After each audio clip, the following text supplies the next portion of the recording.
Dean, who sends an email to Mike at 570news.com. Mike, I'm so tired of the Trump on and off crap that I really want to just lay it on the line. I love the Mike Myers elbows up stance. So Canadian. I love it. And to think that I like Doug Ford. He's got elbows up right now, and I love that too. P.S. I didn't vote for him. If you could maybe start your show with some good old Canadian content, like Lay It on the Line by Triumph, that'd be awesome. Thanks. Dean, your wish is our command, because it is an all request Friday here on the program. So drop me an email, Mike at 570news.com, or when you call in to talk about the various issues on the show, leave your request with DJ Devin Robertson, our guy on the other side of the glass today. It's not lost on me that Dean talks about the on-again, off-again Donald Trump tariff thing. We should start a new game on this show. Are the tariffs starting today? Because they start, and then they go away, and then they start again, and then they go away again. And just for those of you who continue to insist that this is Donald Trump, baby, this is why he was voted in, I want to take you back, because, you see, we live in a world where everything is on the record. And after, I'll remind you again, Donald Trump himself, negotiated, along with Canada and Mexico, the last free trade agreement between the nations. He had this to say about it. The USMCA is the largest, fairest, most balanced and modern trade agreement ever achieved. This is a colossal victory for our farmers, ranchers, energy workers, factory workers, and American workers in all 50 states, and you could almost say beyond. You could almost say beyond, because it's the most fair trade agreement ever negotiated. That was then. This is now. Hey, are the tariffs on today? Anyone? You got a tariff? Who's got a tariff? Not till April 2nd now? Okay, we'll see what happens on April the 3rd. I don't know why my phones are so busy this morning, but why don't we start right here? Lloyd is with us. Good morning, Lloyd. Good morning, Mr. Farrell. I was just wondering if you could possibly answer a question. Some years back, the Canadian taxpayers bailed out the auto companies with their tax dollars in order that they wouldn't go bankrupt. Does anybody know if they actually paid back or what was owed?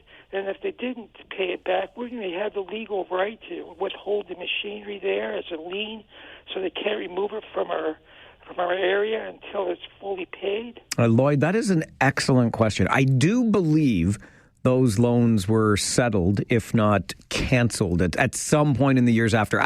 I'll have to go back and see if I can find a definitive answer to that. But I see where you're going with the question.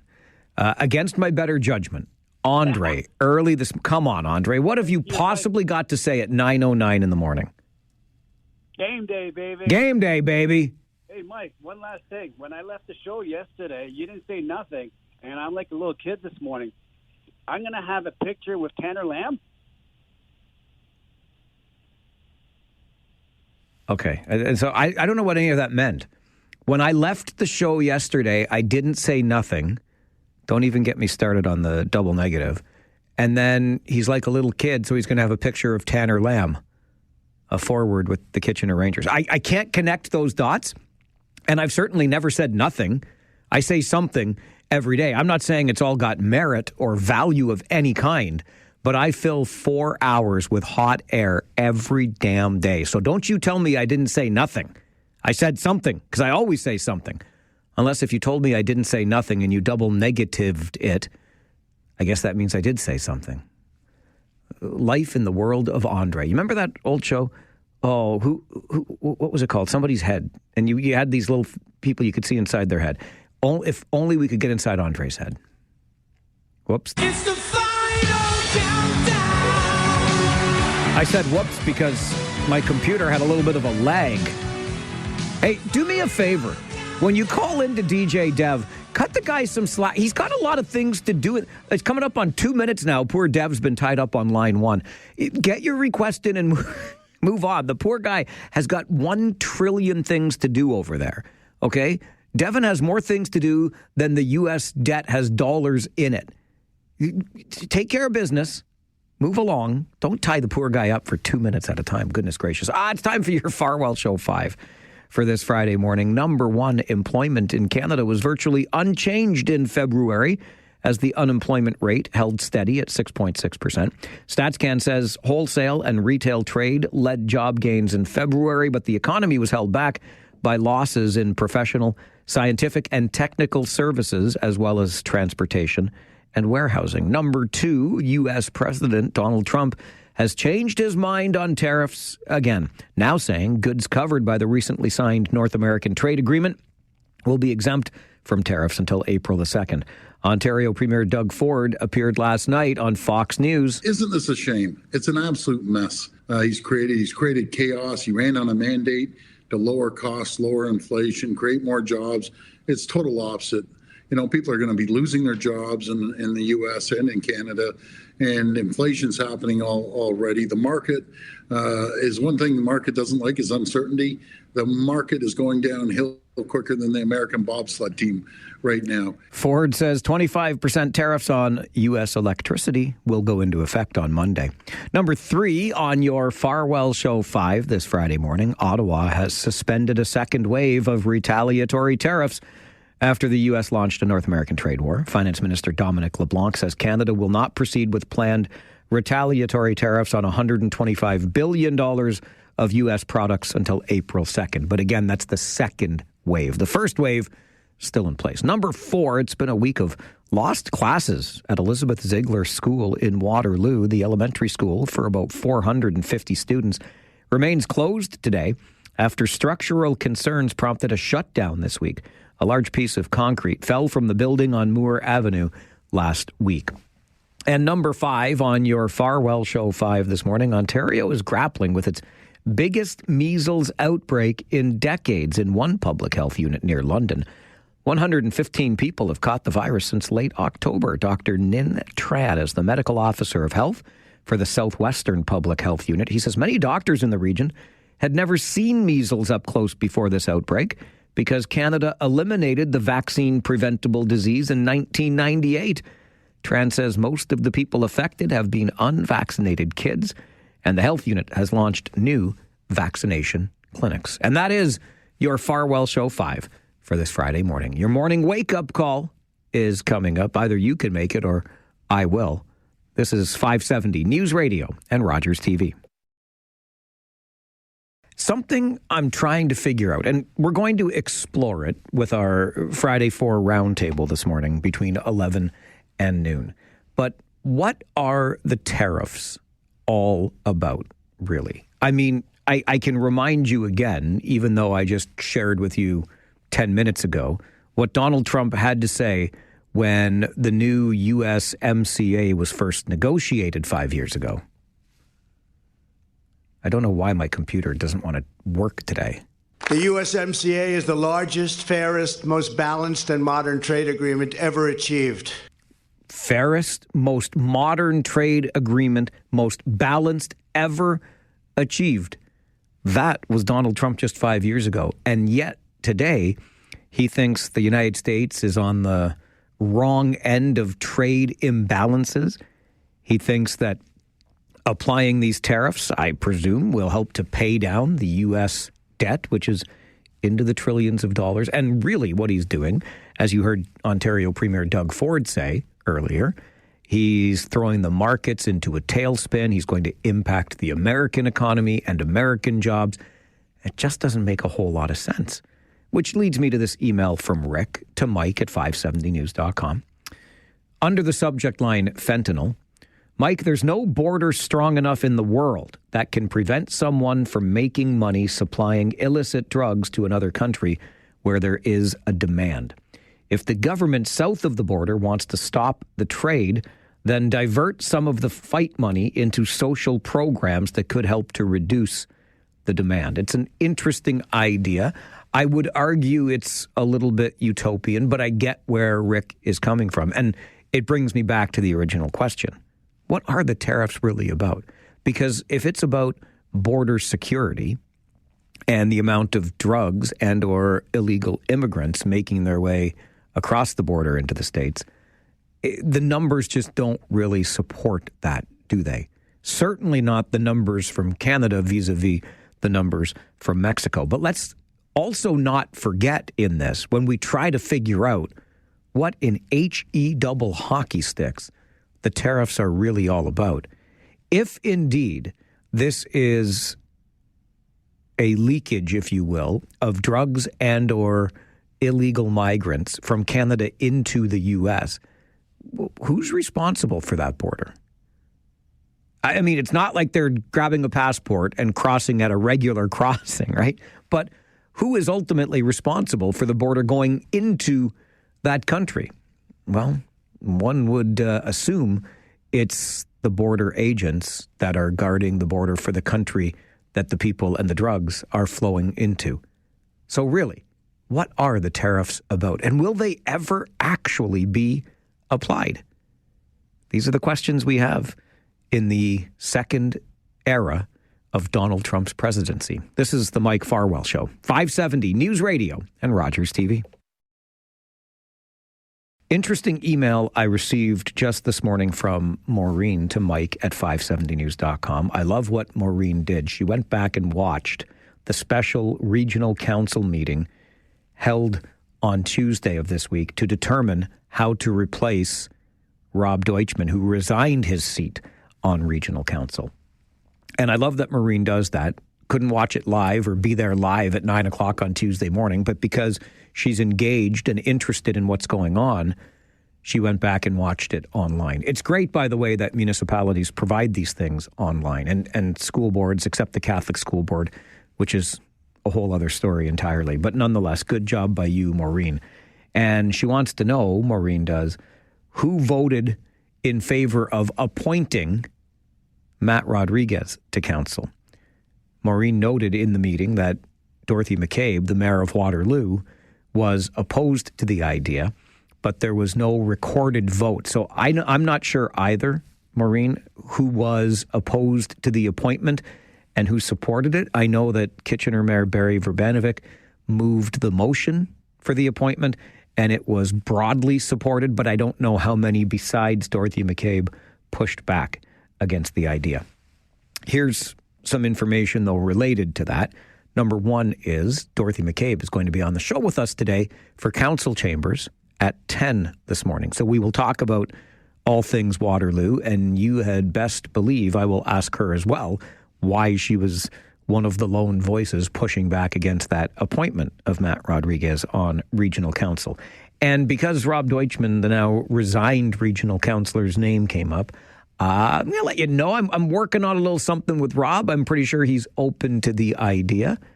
The man has ideas. The man has opinions. The man articulates those opinions well.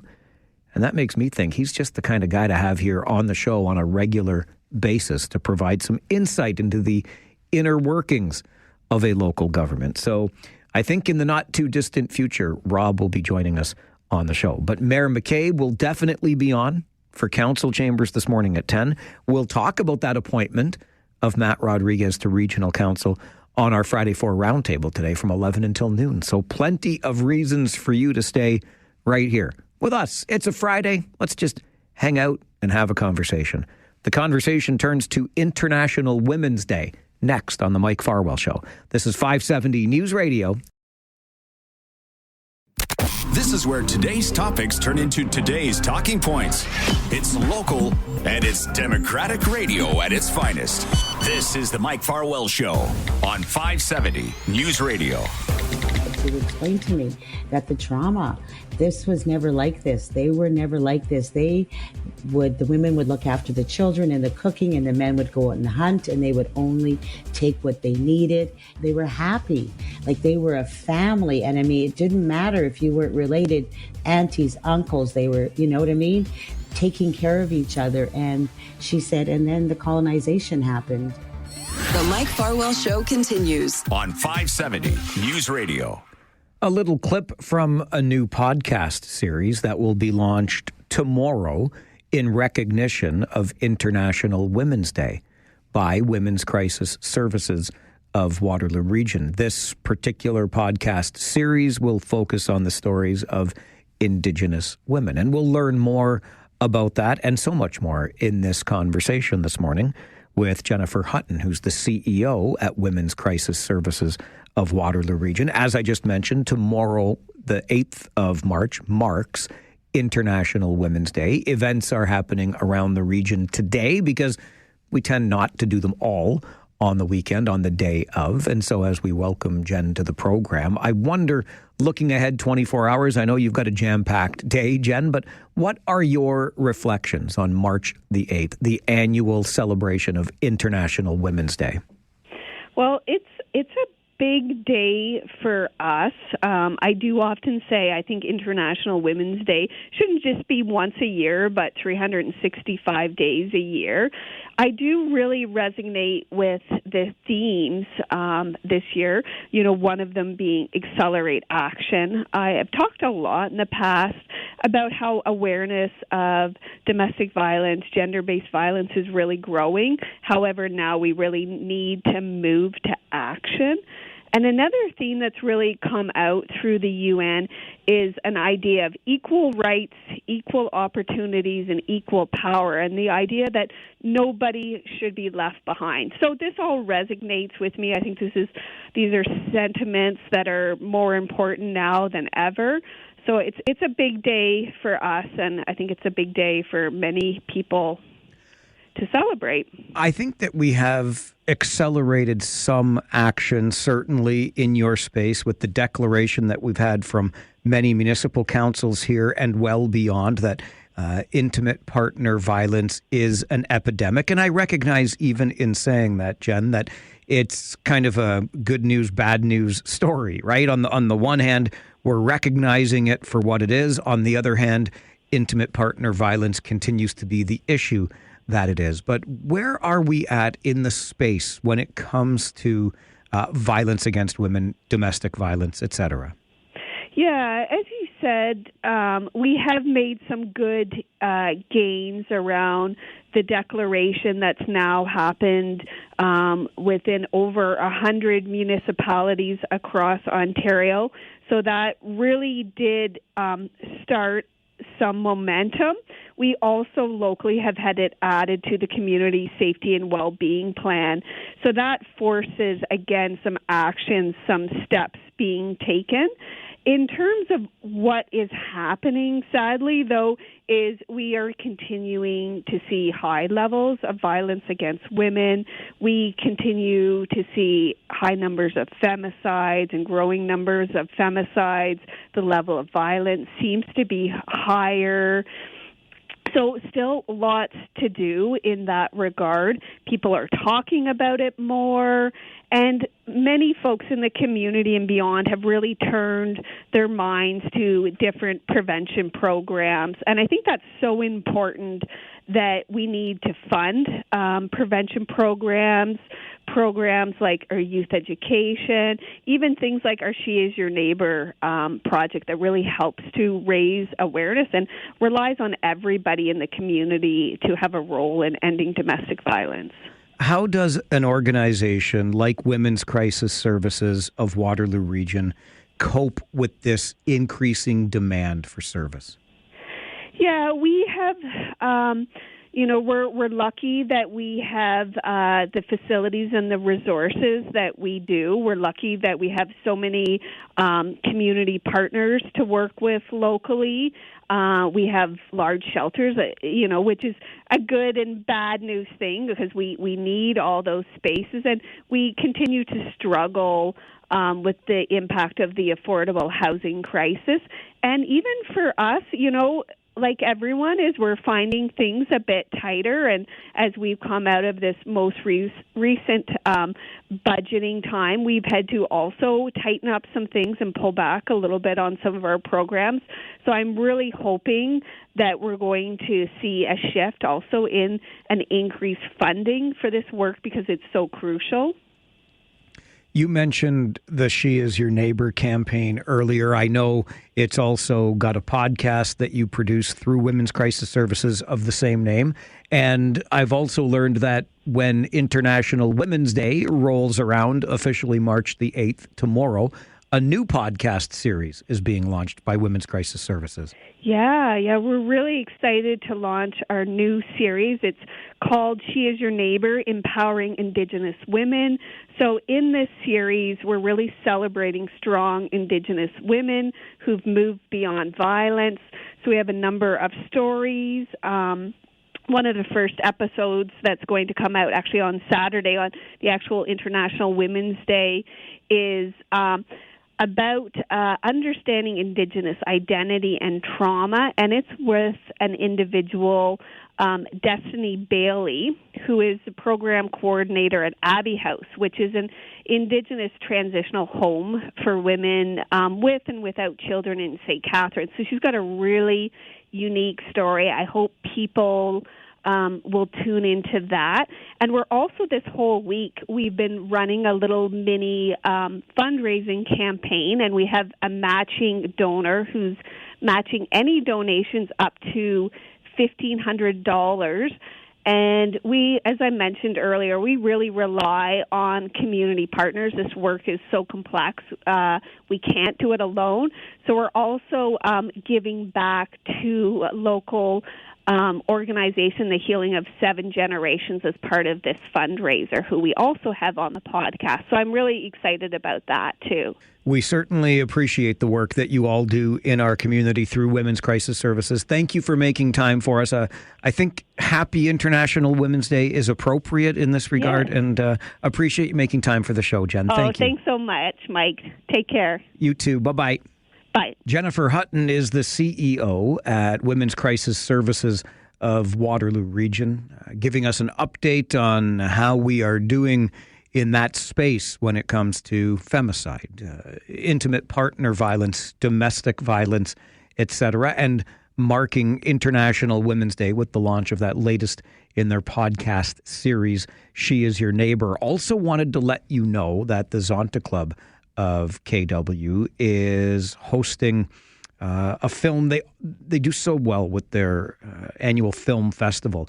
And to celebrate International Women's Day, Zonta KW is going to be having at the Princess Twin in Waterloo, Fashion Reimagined, a special screening of that film, which will include a speaker, Dr. Sabine Weber from the University of Waterloo, to speak after the screening about her work involving researching textile waste, recycling, greenwashing, and sustainable consumption and production. That all happens with doors opening at 1 tomorrow afternoon at the Princess Twin.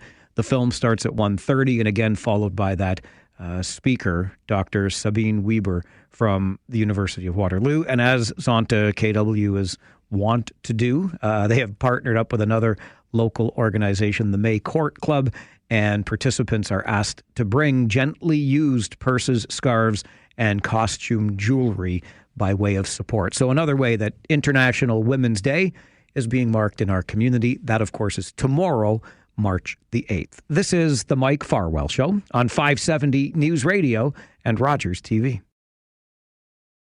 This whole idea of patriotism, because I can't help but wonder if that's not at least in part the reason behind some surging sales of Canadian flags in the area.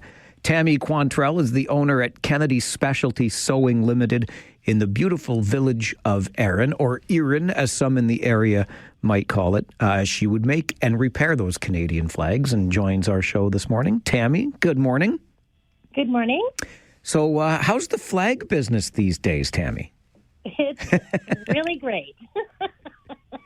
We have seen a definite uptick in Canada flag sales that doesn't normally happen at this time of year. Most people wait until the weather's nice, when they can go out and get to their pole easily to change their flag, or even to install, a bracket and a pole on their house. But everyone's feeling very patriotic.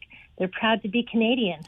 What do you suppose might be behind that interest, uncharacteristic interest at this time of year in the Canadian flag?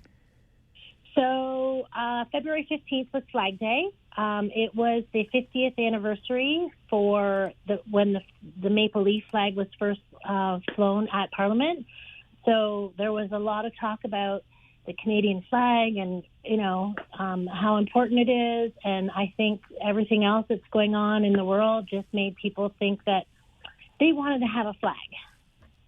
So how do you meet that demand as a business owner? You just start making flags.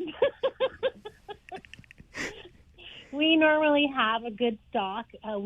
Because flags are slow in the winter, we sort of sew flags all winter long, and then when spring comes, we're generally ready for everyone's orders.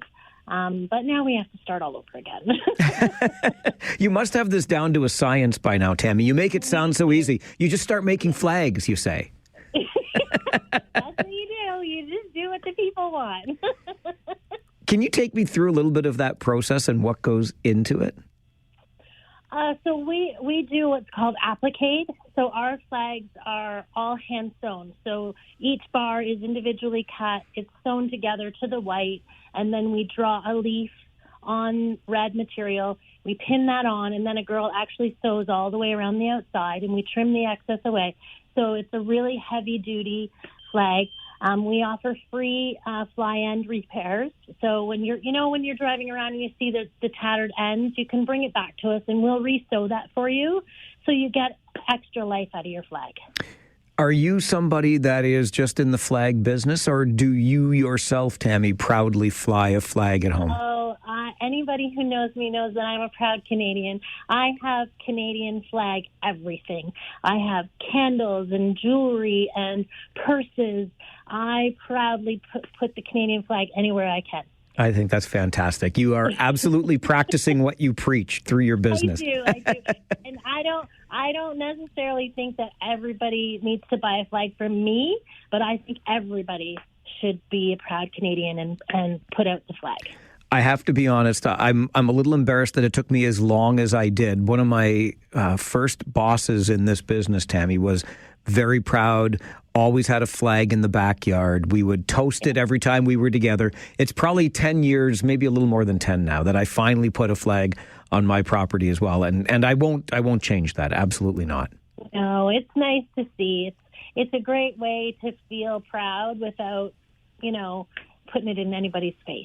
Absolutely. Absolutely. Where can folks find you? I come out to Wellington County and Erin regularly in the nicer weather when I ride my motorcycle. It's a beautiful place to be. I'm sure you see the biker community loves coming through, get to Bell Fountain and all those other places. Where can we find you, though? Our retail store is right on the main street in Erin at 120 Main Street, or we have an online store, Kennedy'sFlags.com. Kennedy'sFlags.com, or find Kennedy Specialty Sewing Limited right there on the main street. And you said Erin. Should I be calling it Erin? I've always said Erin, Tammy. I think if you live here, you say Erin, and if you're not from here, you say Erin. All right. We'll take it either way, and we know where to go for a great Canadian flag. Thanks for making time for our show this morning. It's great to talk to you. Thank you so much. Yes, you too. Have a great day. You too. Bye-bye. Bye-bye. Tammy Quantrell is the owner at Kennedy Specialty Sewing Limited in Erin, or Erin, as I've always said. Regardless, just think about that. Yes, we did have the 60th anniversary of the Maple Leaf Flag Day just passed, but you got to think that there are a few more of us feeling more patriotic than ever these last many weeks. And Tammy can't keep them in stock, but all she has to do, as you heard her say, is make more flags. It's really that simple. This is the Mike Farwell Show on 570 News Radio and Rogers TV.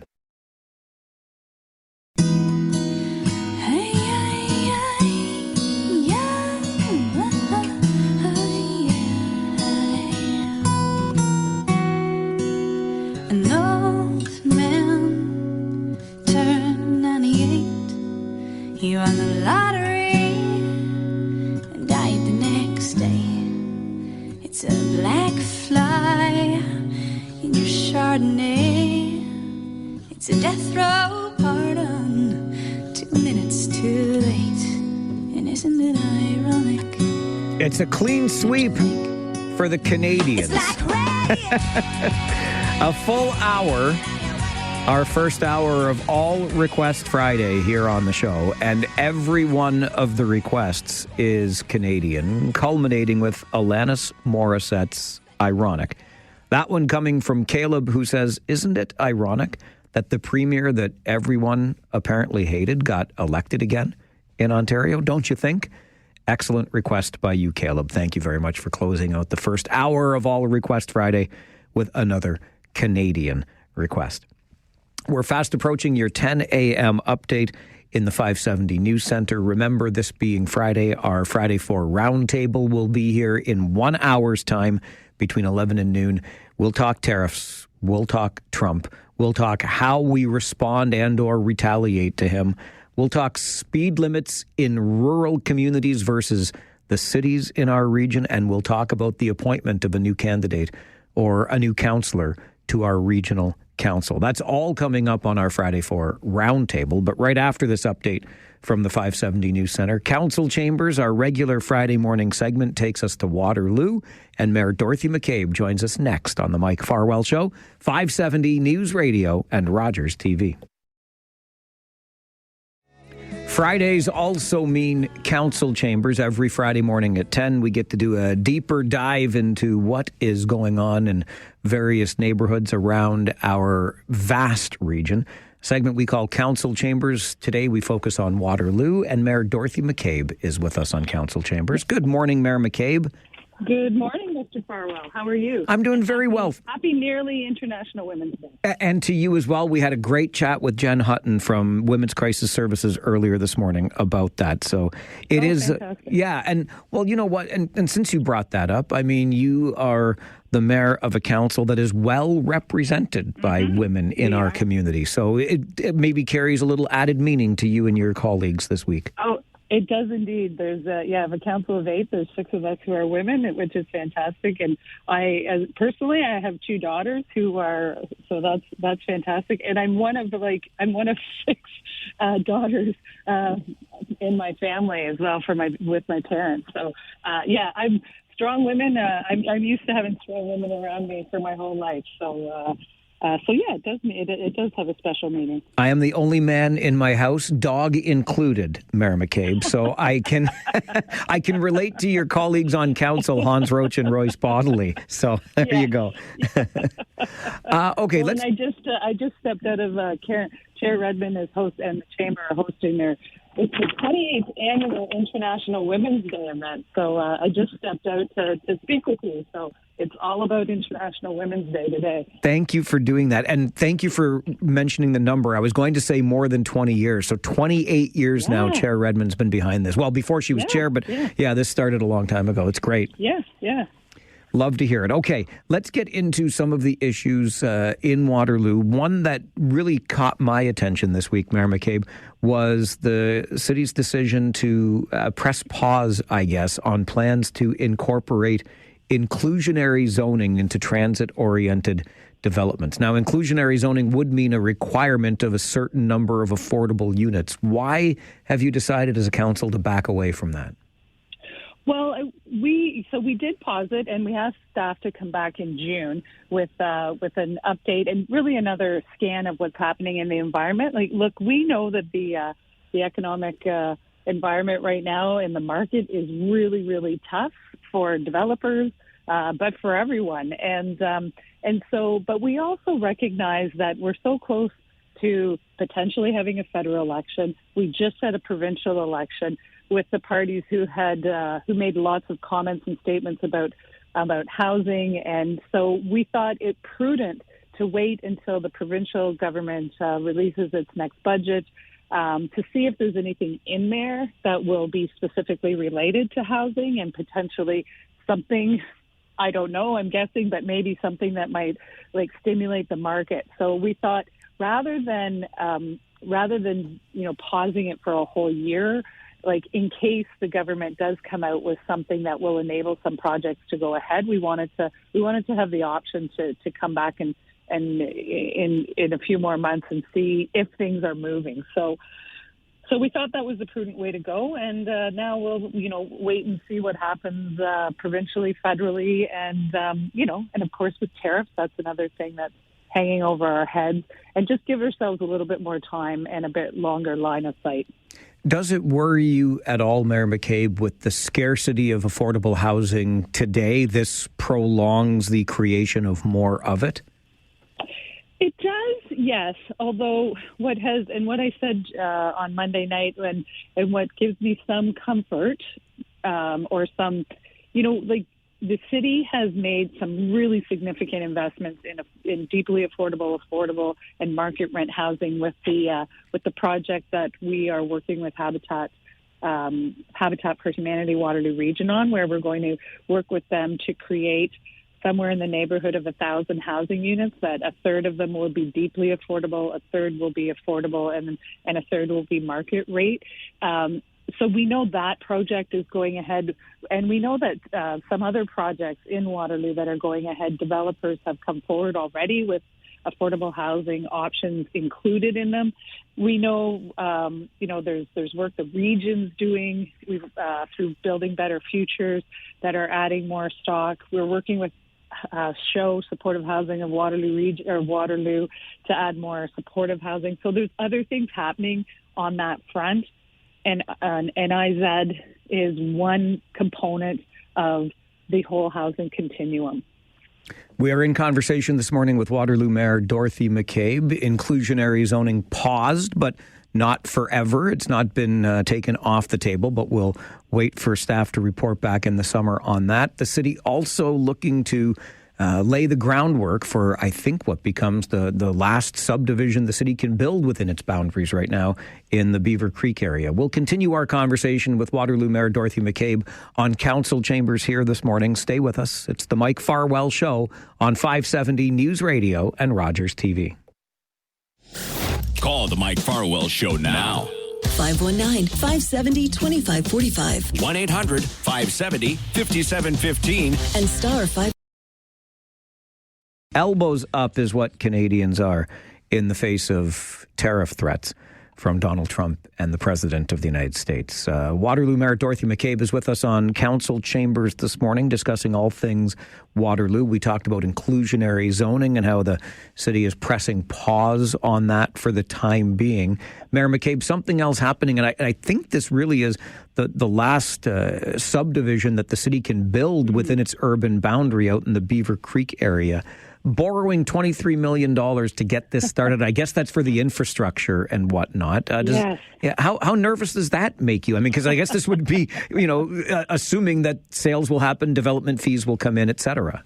Mm-hmm. Mm-hmm. Well, yeah, and this is a project that initially could have gone forward 2 years ago, but with all the changes and the, uncertainty created by the provincial bill 23. We just at the time couldn't justify moving forward with it until we knew we had a better sense of what was happening, particularly with the province. So yeah, it's a risk. There's no question, but we also know that this project now, and we've worked with our staff, have worked closely with the developers involved to say.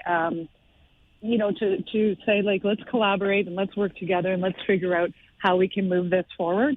Of course, we're hoping, and we really are pushing the province to say we need some clarity on what making municipalities whole actually means, because development charges normally pay for hard infrastructure, and libraries, parks, sewers, water mains, roads, you name it. So our strategy now, 2 years later, is to say, let's go ahead. Let's continue to work with the developers involved.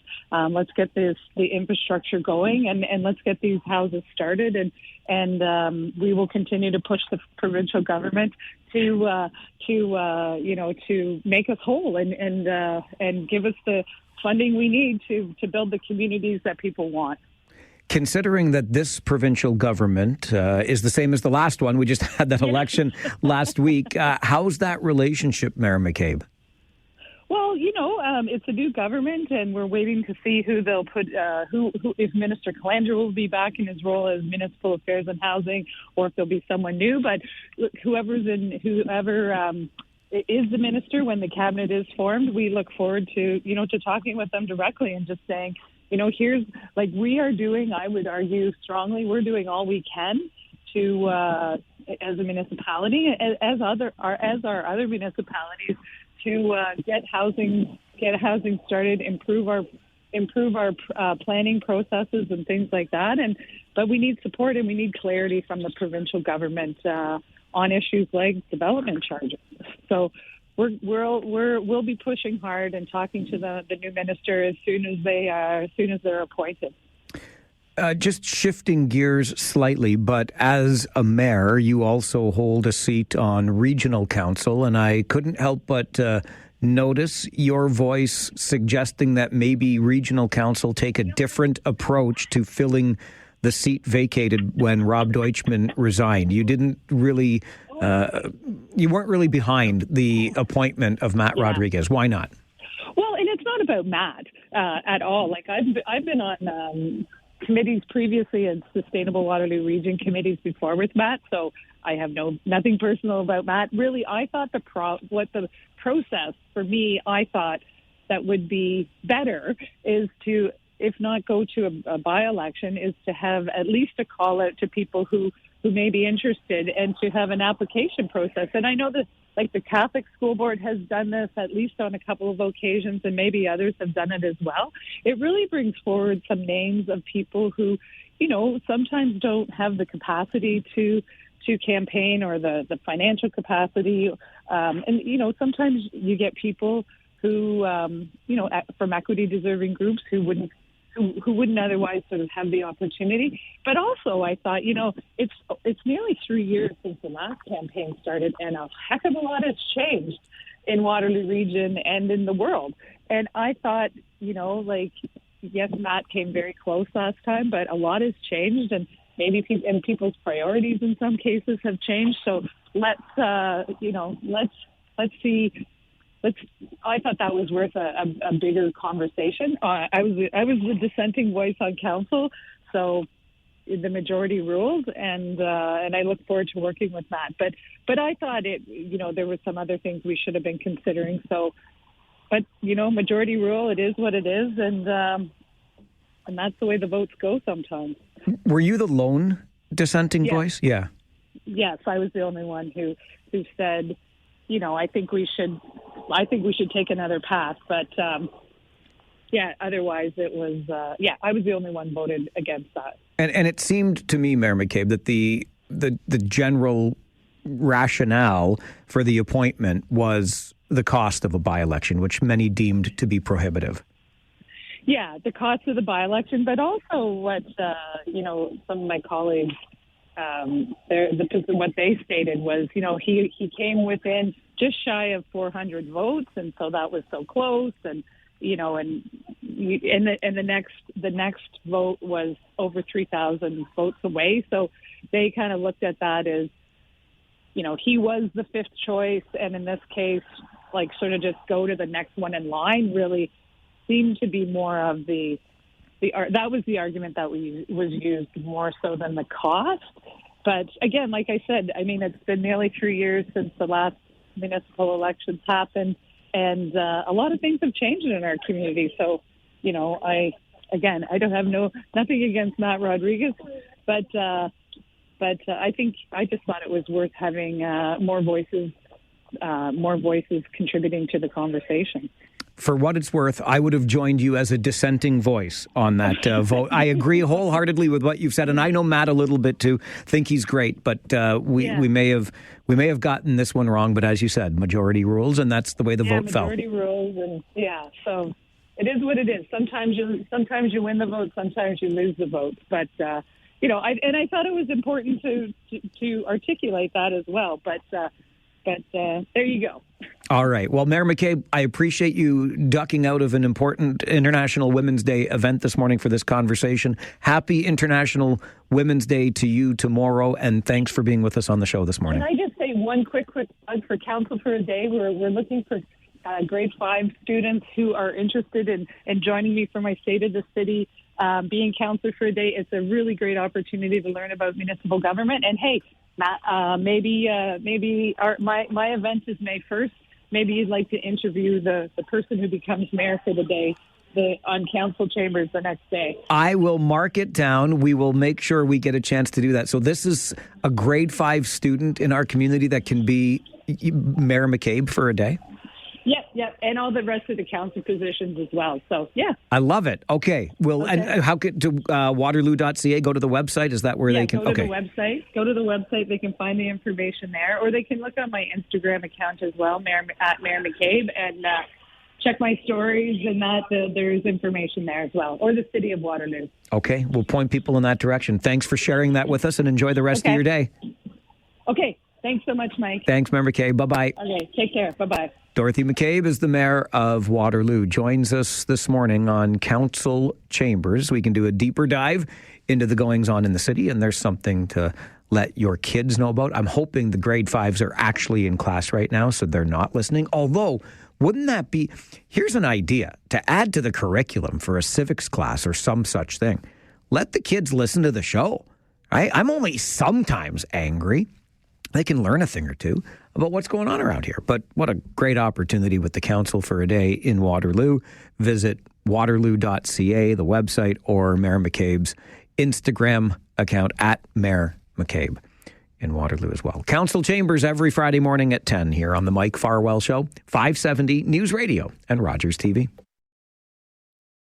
It always takes me back when I hear Twisted Sister, and that we're not going to take it. By request from Andre on this All Request Friday here on the show. You know what Fridays mean, right? Game day, baby.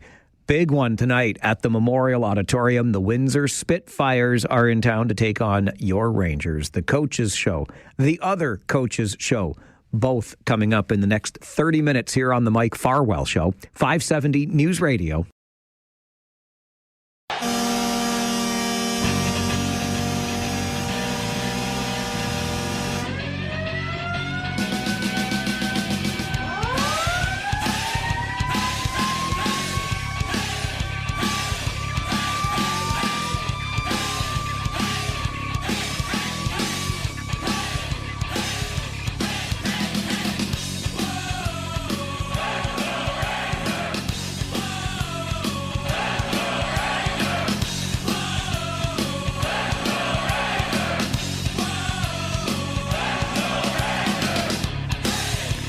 That is the sound you will hear when the Kitchener Rangers score a goal. It happens at the Kitchener Memorial Auditorium when we're home on a Friday night, and that's where we are tonight. Spitfires in town to take on the Rangers, and as we do every Friday morning at this time, we welcome the head coach, UC Ahokas, to the program for the Coaches Show.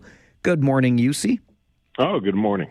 We have been playing an awful lot of hockey in a short amount of time, but you found yourself now, after playing on Saturday in Owen Sound, with about 5 days off to get ready for this game tonight. How did you spend the week with the players and in practice? Oh, it was good. We boys had actually for a long time. They had 2 days off, so it's good they get to go home and kind of have a little break because we've been played so much. February, we had 15 games in 31 days, so and we haven't really had time to practice well. So we had a good 3-day practice week, so that was good. Actually, I like our March schedule just before the playoffs, so we'll get to practice and kind of keep getting ready for the playoffs. We know, UC, that you demand a lot from the players. There's a great deal of accountability expected. But when these breaks occur, how important are they in terms of, as a head coach, working in the breaks with the work in practice and in the games? Well, I think you have to be smart about it. Like your mind has to be clear, and when you're more ready to work hard, like the boys were today, they have those 2 days off, and after that you're all ready again. And I think there's always a balance between practice and rest, and the rest part is also really important. So you just can't keep going on and pushing. You have to have time to recovery, and I think we've found a good balance for that with our boys, and I like so far this week how our boys practice. So really hoping that, but it's good to get back to games today also. So that's how I think about that. You mentioned that you like the way the March schedule is kind of shaping up. Is it a benefit and advantage to having this kind of a schedule as you're coming into the playoffs? Well, I hope. That's what I think. That's what I think. That's what I think. Like we have the March we had only 3 away games and 7 home games, so that's good schedule, and we have like next week also we have only 2 games, so same as this week, so it gives us time to practice. So that's I think it's a really good thing for our hockey club. When you played in Owen Sound on Saturday, you see, obviously Carter George played a terrific game. You had 52 shots, could only beat him twice. But Trent Swick told us after the game that, yes, the goalie was good, but the team still had chances and they didn't bury their chances. So he's accepting responsibility for that. How do you look at a game like that when you run into such a hot goaltender? Do you worry about the team not finishing and capitalizing on chances? Well, of course you have to worry, but then again, you have to also understand that's we had the most chances what we had in 2 years. So I think there was just a crazy night that hit posts. We were missing the net, and you'll get some of and the goalie was really good, but sometimes those things just happen. But of course, what I want more is that we be screening the goalie more and even being tighter on the rebounds and just. Of course, you can score better, but that happens once in a while. I would say from Owen Sound, that was as a 5-on-5 game. That was our best game, but we just didn't. How we played against them, but we just didn't score. That was the only thing what was missing. Speaking of goaltenders, Jackson Parsons was getting a maintenance weekend last weekend. Are we going to see him again this weekend? Yeah, we will. We will.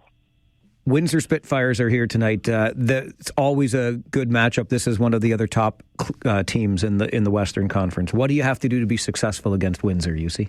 Well, their forwards, they have a really good set of forwards, a lot of size, and their O-zone plays good, so you have to be really good in your D-zone, and you have to take away their speed, and all in all, the defensive game has to be there. But then again, their D-core, you have to be pounding on them, and you have to getting turnovers, and that way getting to play more offense. And that's I guess the biggest thing that if we play more offense than they do, we'll have a great chance. But that it all comes up that winning those battles and being smart with the puck. It's going to be a great game, as it always is, at the Odd tonight. We'll see you at the rink, UC. Thank you for this. No, thank you. UC Ahokas, the head coach of the Kitchener Rangers, joins us every Friday morning, 10:30, for the Coaches Show. There you have it. Jackson Parsons is going to be back. I like the conversation, too, around the importance of rest. You know, it occurs to me that I'm the biggest sucker in the room. You know that? The players get a couple of days off. They get to go home. They get to rest and recharge. My broadcast partner, I just hope he didn't get a sunburn with where he was. Oh, don't worry. I'm going to give Fixie the gears when he joins us for the other Coaches Show coming up in just a moment. But I was here. I'm slaving away. I'm dealing with the ice and the cold and the snow and the work. I got to deal with Devin Robertson, the guy on the other side of the glass around here. When do I get my rest? Yeah, that's right. That's right. There's no rest for the wicked, is there? And besides, I love every second of this. So let me remind you, game day, baby. And we have you covered. We are the proud broadcast rights holders of the Kitchener Rangers Hockey Club. And that means we cover you from pregame right through postgame. Everything will get underway tonight at 6:30 with the Harris Law pregame show. We'll give you all kinds of information, some entertainment with the fixes in for city cabs, all kinds of things leading up to puck drop. Then we've got all the action. It's going to be a great game tonight between the Spitfires and the Kitchener Rangers. And after that, we open up phone lines to take your calls. We'll share some stories. We'll talk about the Rangers. We'll talk about the playoffs. We'll talk about the league, all kinds of things right through until 11 o'clock tonight. So this is the place, the only place that you need to be for all of your Kitchener Rangers coverage. The other coach, who may or may not have a sunburn, I guarantee he's got himself a nice tan. He joins us next on the Mike Farwell Show. This is 570 News Radio and Rogers TV. Here with us, as he is every Friday morning at this time, Paul Fixter, color commentator on our Rangers broadcasts here on 570 News Radio, and the other coach in this case for the other Coaches Show. Fixie, I already feel bad because I was giving you a hard time before the commercial break for your tropical vacation this past week, but I didn't even check in with you to make sure you were ready to go. And here you are, like the pro that you are, ready to go for the Other Coaches Show. Well, the word, the description of color commentator is very appropriate for me now, Mike. You are a donkey. You know that, Fixie? You're a donkey. 5 days in between games is a beautiful thing, and the coach isn't wrong. A couple of days of rest and recharging the batteries is very nice, and we were able to take advantage of the time in the schedule and get away for some sun and relaxation. And you know what, Mike? You're right. I didn't have my phone on. I sent you one picture, and I didn't check anything. I get back into Ontario, and coaches are fighting, and all HE double hockey sisters breaking out in the Ontario Hockey League. Yes, it is. I'm really glad you could enjoy the time away. I loved the picture of the yacht and the inclusion of Mikey the Moose Reeves on your text message, wondering, he complains about parking a bus. How about parking the yacht? But nonetheless, It's good to have you back. Since you brought that up, let's start there. Erie, Peterborough, the league has come down pretty heavily on both teams. Alex Messier of the Otters gets a 9-game suspension. Graydon Strohack of the Petes, a 4-game suspension. Both coaches, 5-game suspensions because a fight on the ice spilled over off of the ice. The coaches wanted to get at each other, and as you said, all HE double hockey sticks broke out in Erie last weekend. Yeah, that's crazy. I haven't seen that in a long time, and when we get into our post game tonight, Leslie, when we were talking about this, Leslie said, my wife says to me, Paul, you have to tell Mike about your 2 incidents. And I've got a couple of those as well, Mike. I love it. Well said, because I figured we could get into stories like that during our post game coverage tonight. That's fantastic. And that was the old days. But boy, and welcome to the league, Chris Millette. Well, that's what I thought. Like Erie and Peterborough play each other twice a year, and Millette was not there the last time they played. So what the heck? Well, and they just play like they're east and west, so they don't play one another, as we talk about all the time. Do you remember, too, Mike, Patrick Waugh's first game in the National Hockey League as a coach with Colorado, going at it with Bruce Boudreau, his very first game? Do I ever? But see, Patrick Waugh, much like a Paul Fixter I know, is a competitive sort, let's say. Yeah, coaches are. Apparently, I really don't know what happened, what transpired. I mean, I haven't seen any video or anything, but boy, that's pretty wild stuff. It certainly was. Okay, so that will definitely be something that we talk about and get some stories from Fixie about during Rangers Talk tonight after the game is over. But the game that's coming up, Paul, and look, we can talk about this being game, 61, 62 on the regular season schedule, whatever. There is a possibility, at least, that these two teams face one another in the playoffs. Surely that adds a layer of drama to this game and meaning to this game tonight, yes? I would think so. It's one of the questions that I'm going to ask, and I go across the hall with Greg Walters. I'm going to ask that. But, Mike, both these teams are stuck in their position, second and third in the conference. Windsor just won the West Division Championship last night. I don't do you rest guys? Do you? You want guys to be, dialed in for sure. And certain guys want to get milestones, 30 goals, 40 goals. They have 2 players with 100 points. It's an interesting question. You don't want to give away too many state secrets, though. But I guess with video now there really aren't any secrets. So it'll be interesting. And I think Josh Brown wrote a good piece I read where Kitchener still might be stinging from that game early in the season, and when they got throttled, and even though there were guys sick, so there's lots of reasons to play, no question about it. I think it's going to be a good battle. Is it tough, Paul, with your experience as a coach at this level included, to keep players engaged when, as you say, they're both locked into their positions? Let's be honest about that. You're into the final stretches, you're probably thinking about the playoffs. Is it tough to keep the guys focused for this Friday night game when there's so many other things that could be distracting them?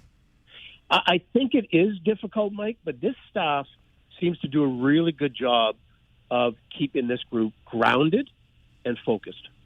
And so credit to the coaching staff for their ability to do that, because it's not an easy thing to do. First of all, they're young kids. They have distractions. March break is here, and they could be away with their friends if they weren't playing, all those sorts of things. But I think this is a group that really is grounded and focused, and that's a credit to the coaching staff. I assume that Rangers Nation is breathing a sigh of relief, Paul, that Jackson Parsons will be back tonight. I heard the coach give a very succinct he will answer when you ask that question. So that's great. I mean, we saw him last weekend, Mike. He was in a good mood. I think he was one of those players that was taking that load management rest, as they call it nowadays. Absolutely. Now that you're back from your 5 days away in a tropical climate, we're putting you right to work. We got a couple of games this weekend. Both are home games, which means both times we're doing extra time for Rangers talk. And looking ahead to Monday, Fixie, we're putting you right to work midday too for the Let's Talk Sports luncheon at Kiprios Restaurant. I'm looking forward to that, Mike. It's a prelude to the playoffs with yourself and Gary Doyle. It's a program that's put on by John Thompson and Larry Lynch, and they do a wonderful job. I've attended as a audience member in the past when they had Mike McKenzie on and Bob McKenzie. It was terrific. I'm looking forward to being on stage and getting some questions from Gary and then taking some questions from the audience as well. Then, Mike, I just was reading today, I'm going to be heading down to Carl's Air Square on Tuesday to watch the Rangers play a little 3-on-3. How fun is that? I tell you what, Fixie, like there's no rest for the wicked, I said earlier. You've got your rest, so here we go, right? Yeah. And just make sure you know that on Monday, when we're there at Kiprios with Let's Talk Sports, you got to carry the water here, okay? Because you've got the good stories, you've got the good insight. I'm just there to say, go Rangers, go. Yeah, it'll be fun. It'll be fun to start to talk playoff hockey. It is a great time of the year. The weather starts to change, and you're not wearing as heavy sweaters to the arena as you were in the past. In fact, last week we saw Chef D wearing shorts. Well, mind you, he wears shorts all the time, doesn't he? Yes, he does. All right, Fixie, I'm looking forward to seeing you and your tan at the game. You're such a donkey, honestly. I'll look a little bit different than the last time you saw me. I'll see you at the rink, Fixie. Sounds good. Thank you. Thank you. Paul Fixter, the other coach, and our color commentator on Kitchener Rangers broadcasts here on 570 News Radio, joins us every Friday morning this time for the Other Coaches Show, because game day, baby. Rangers Spitfires pregame coverage gets underway at 6:30 tonight right here on 570 News Radio. This is the Mike Farwell Show, 570 News Radio and Rogers TV. Fridays mean a number of recurring features here on the show, including what we do to get you ready for the Kitchener Rangers game. It also means between 11 and noon, our invited guests to bring different perspectives on the big stories of the week. And yeah, we'll talk about Donald Trump. The Friday 4 Roundtable is coming up here on the Mike Farwell Show, 570 News Radio and Rogers TV.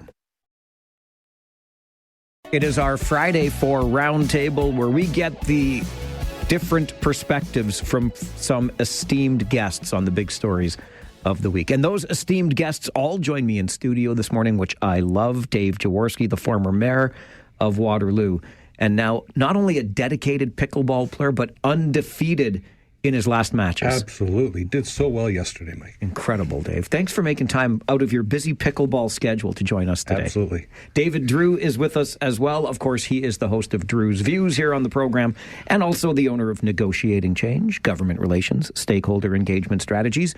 David, good morning. Good morning. And Trish Mumby sits with us as well, small business consultant and globetrotter. Welcome back, Africa. Was that the most recent? Yeah, I just got back, I don't know, 36 hours ago maybe. So I'm still a little foggy and feel like I've entered a weird new world. Oh, I'm glad you said that, Trish. It looked fantastic, by the way, your fantastic. Trip. Because we are all in that same weird new world, but it might feel weirder to you having just returned from parts far flung from here. So let's dive in. And Dave, I'll start with you, Dave Jaworski. Donald Trump's tariffs. They're on, they're off, they're on, they're off. What is this really about, do you think? Well, I do think that some of his words earlier regarding other countries making money off of the great consumerism of the United States is really behind this. And I think he sees that they should be manufacturing more for their own citizens, and those who are selling to their citizens should pay up. And I think he went through the U.S. the Canada trade agreement with Mexico, and saw that if there's a state of emergency, then he can make changes. And so he declared a state of emergency on fentanyl, a state of emergency on immigration, And there's no real-time stats on that. So he can declare victory whenever he wants. And in the meantime, he can make things harder for other countries. And the reason I think that he's serious is because if you look at the number of people that they've laid off because of Doge in U.S. government. So he's having somebody fire his own citizens who have small businesses that import stuff from other places, including China, are now having a hard time because they're having to pay the tariffs. And these are hardships on his own citizens. So I don't take it lightly that he's kidding about us. What he's really looking for and what will change his mind, I don't know, because he seems to change his mind often. But I really think that is behind it. He wants more U.S.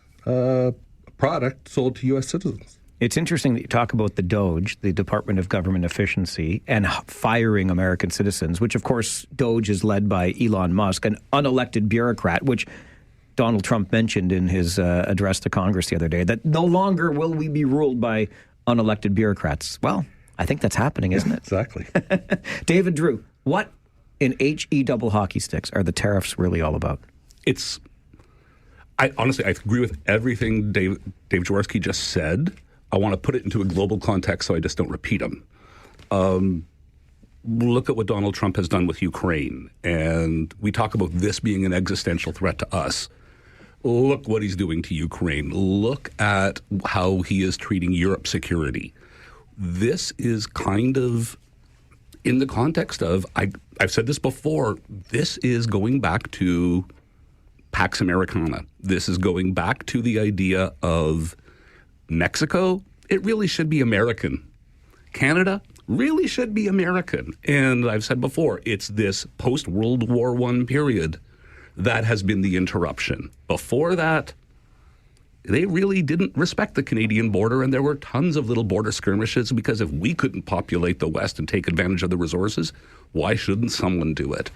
And he's just got this imperialist mentality. You look at Greenland, and he's talking about taking it over. You look at the Panama Canal, he's talking about taking it over. With Canada, he's not talking about taking it over. He's just going to do it through economic pressure. And all of these moves, it's really just probing at us. If Doug Ford had decided to break off with the other premiers after auto pact stuff got excluded, that would have been something. Danielle Smith is over there pitching one thing on oil. We have something else going over here on electricity. That's a little fault line, but it's not as big as it's being made out to be sometimes. I honestly think he just wants the entire North American continent red, white, and blue, whether it's official or unofficial. Do you think it ever goes beyond the economic warfare that he has already launched? Oh, yes. I think the economic warfare is going on just so that we will start talking about sovereignty a bit differently.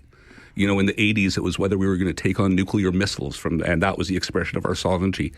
It's going to be, are we going to have a Canadian presence on the American military base in the Arctic? Are we going to even know that the Russians and the Americans have mines going underneath the sea in the Arctic? And that's the craziest part about it. The Americans and the Russians are talking about cooperating on mineral extraction in the Arctic. In theory, we say that's ours. Trish, I see you shaking your head. It's a lot. It's a lot, and he's only been in office about 5 weeks officially. Trish is like, can I go back to Africa? Honestly, who would say, like, East Africa is so peaceful and settled, and it just seems so together when you come back from Canada. But it's absolutely bananas, and I think it's easier to talk about what the tariffs are not about, and they're not about fentanyl. This is absolutely crazy. And we need to listen to the voices that know him best. And in my opinion, my limited amount of research time I've had, Steve Bannon is telling us what's going on here. He is burying the actual truth in chaos stories, and this is just a chaos story. We should be far more worried about what's actually going on. It's like, why is he siding with Little Kim now? What's going on with Putin? What is going on? It's got nothing to do with tariffs. We have to be paying attention to the bigger story and not being distracted by all of this tariff stuff. I mean, we have to deal with the tariff stuff. I actually think our politicians seem to have been doing a very good job of handling this to some extent, most of them. But we have to, I hope somebody is paying attention to what's going on elsewhere where we're not paying attention, because that is his history. Put out 3 stories a day, one of them being actual story, but 2 of them being chaos stories that bury the thing he doesn't want you looking at? What does he not want us looking at? That's really terrifying. And he is so beholden to billionaires based on how he got elected and how he seated them at the inauguration that should be very worrisome. This is about Elon Musk isn't getting to Mars without some rare minerals. Nobody, whatever all the other billionaires want, they're getting it somehow through this. And I don't really think it's about tariffs on Canada, tariffs on anybody. He does not have a strategy. He is not smart. He continued, less than a week ago, actually said he believes that governments pay tariffs. He doesn't understand it. He has just got so many bees buzzing around in his brain that he owes something to, that he can't keep it straight. It's bananas. I don't know what to say. I guess I just said a lot for somebody who doesn't know what to say. I wonder, does he believe it? When he says governments pay tariffs, does he actually believe that himself? Or is that just something that he says? He believes it. He does not understand anything. No, but he had that conversation with Justin Trudeau, and afterwards he was like, so Justin, when's the election going to be? And that's when I realized he was trying to hang on to power. Did he actually believe that? Or is he just saying that like a wrestling trash talker? Like, I think he just says stuff to get through the moment. Trash talker. Yeah, I think he says stuff to get through the moment and doesn't really care. And that's why he contradicts himself so much. Oh, yeah. Somebody's got to turn that mic off. Like, I got to wonder, at what point is somebody stopping this madness? Like, the rambling. And but again, it's keeping us from looking at the other thing. If they let him talk for an hour and he spews out some garbage, we're not talking about what's really going on somewhere that we're not paying attention to at all. It's really interesting. And I have really begun to question the intellect of the man in the Oval Office. I'm just not sure. Like, when he negotiated the USMCA, he described it as one of the best, most fair trade deals ever negotiated. And here we are 5 years later. He probably thinks it was Biden now. Everything's Biden. he can't keep anything straight. He seems to forget he was. I swear he doesn't know he was president once. The way he talks about it just smooths over Biden, Obama. It was all their fault. It's like his biggest 180 was on the vaccines, because he was at Operation Lightspeed, Operation Warp Speed, and he was taking all the credit for it. And then Biden was around for deployment time, and all of a sudden, I don't trust that stuff. All right. We're going to talk about the response. And I don't know how you respond to something that's a constantly moving target. But Trish alluded to how our leaders here in Canada have been responding to date. We'll continue the conversation with Trish Mumby, David Drew, Dave Jaworski on the Friday 4 Roundtable. This is the Mike Farwell Show, 570 News Radio and Rogers TV. The biggest news story is Donald Trump. He is the one. And we continue the conversation about tariffs and our response to them. David Drew, Trish Mumby, Dave Jaworski with us on the Friday 4 Roundtable this morning. Dave Jaworski, we have heard folks changing travel plans. They've canceled trips to the States. We heard that Doug Ford will turn off the electricity to the United States with a smile on his face. How do we respond to the ever-changing goalposts of tariffs being imposed on us? I think it is dangerous right now, where I think certainly Canadian leaders have done a lot of good things on it, but where Trump, I think this morning or yesterday, backed off yet again or punted it down the road again, yet we're still going to move forward, particularly with Ontario tariffs on electricity and that. And I think the man in the Oval Office might not take kindly to that, and I'm a bit concerned about that. But I think for the average citizen, it comes back to things that when I was mayor, support local, buy Canadian, buy Ontario, support the small retailer whenever you can. And I think that's key. It does get a bit difficult because in the early days of this, probably 3 weeks ago, there was stuff going around Facebook, don't buy stuff from these companies because they're American. But places like Pepsi, which own Frito-Lay, which has a great Frito-Lay plant here in Cambridge, Ontario, employs people of Waterloo region, okay, well, that's an exception. So you really have to look bottom up and look at product, right?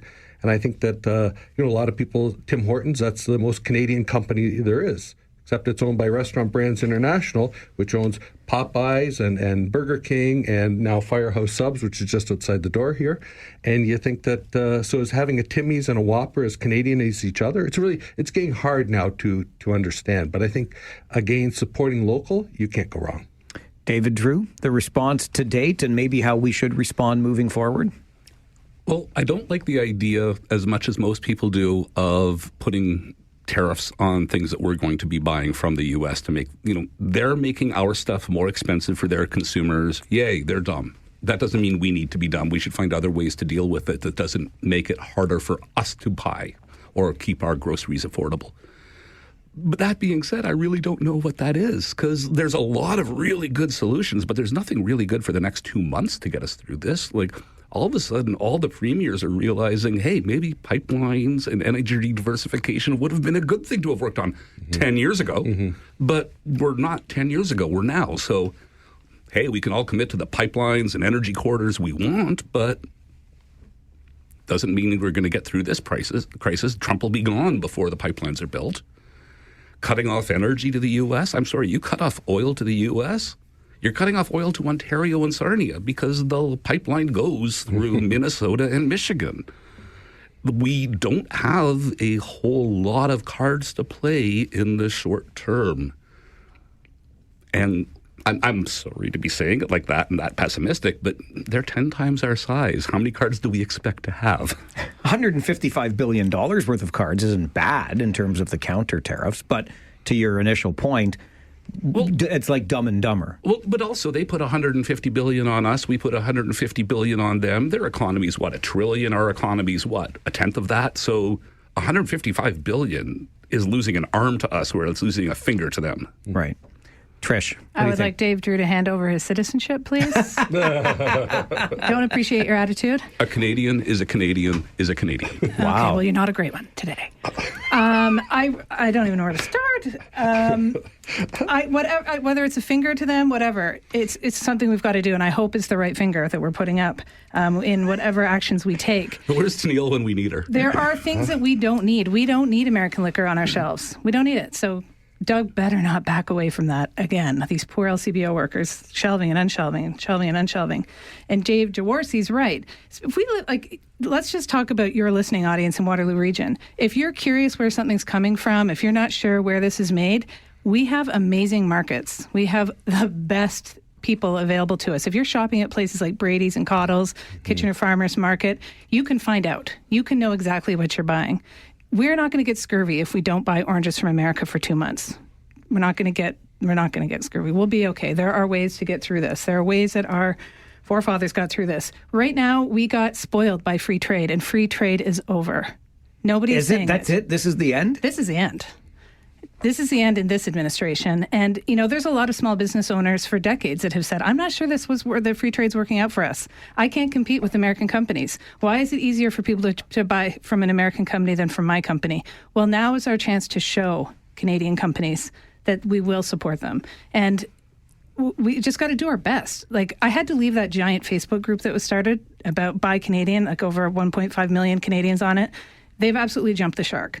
I saw one yesterday that said, my blood pressure meds are made in America. Does anyone have an alternative for blah, blah, blah? And I'm like, oh, God, just keep yourself alive. Take your meds. That's not what we're talking about here. Do your best. Do your best.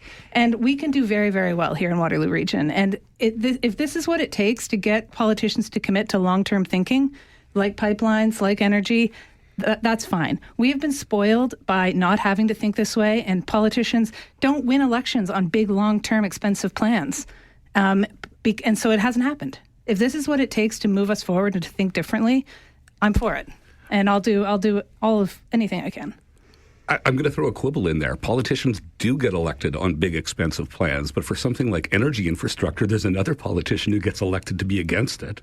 Yeah. And I don't know. Well, if they get elected on big, expensive plans or long-term plans, they don't execute them ever. Yeah. When's the last time we had? When's the last time we built anything? Most of those big, giant plans, though, require provinces to get along, and that's a big part of it. Alberta? And hello.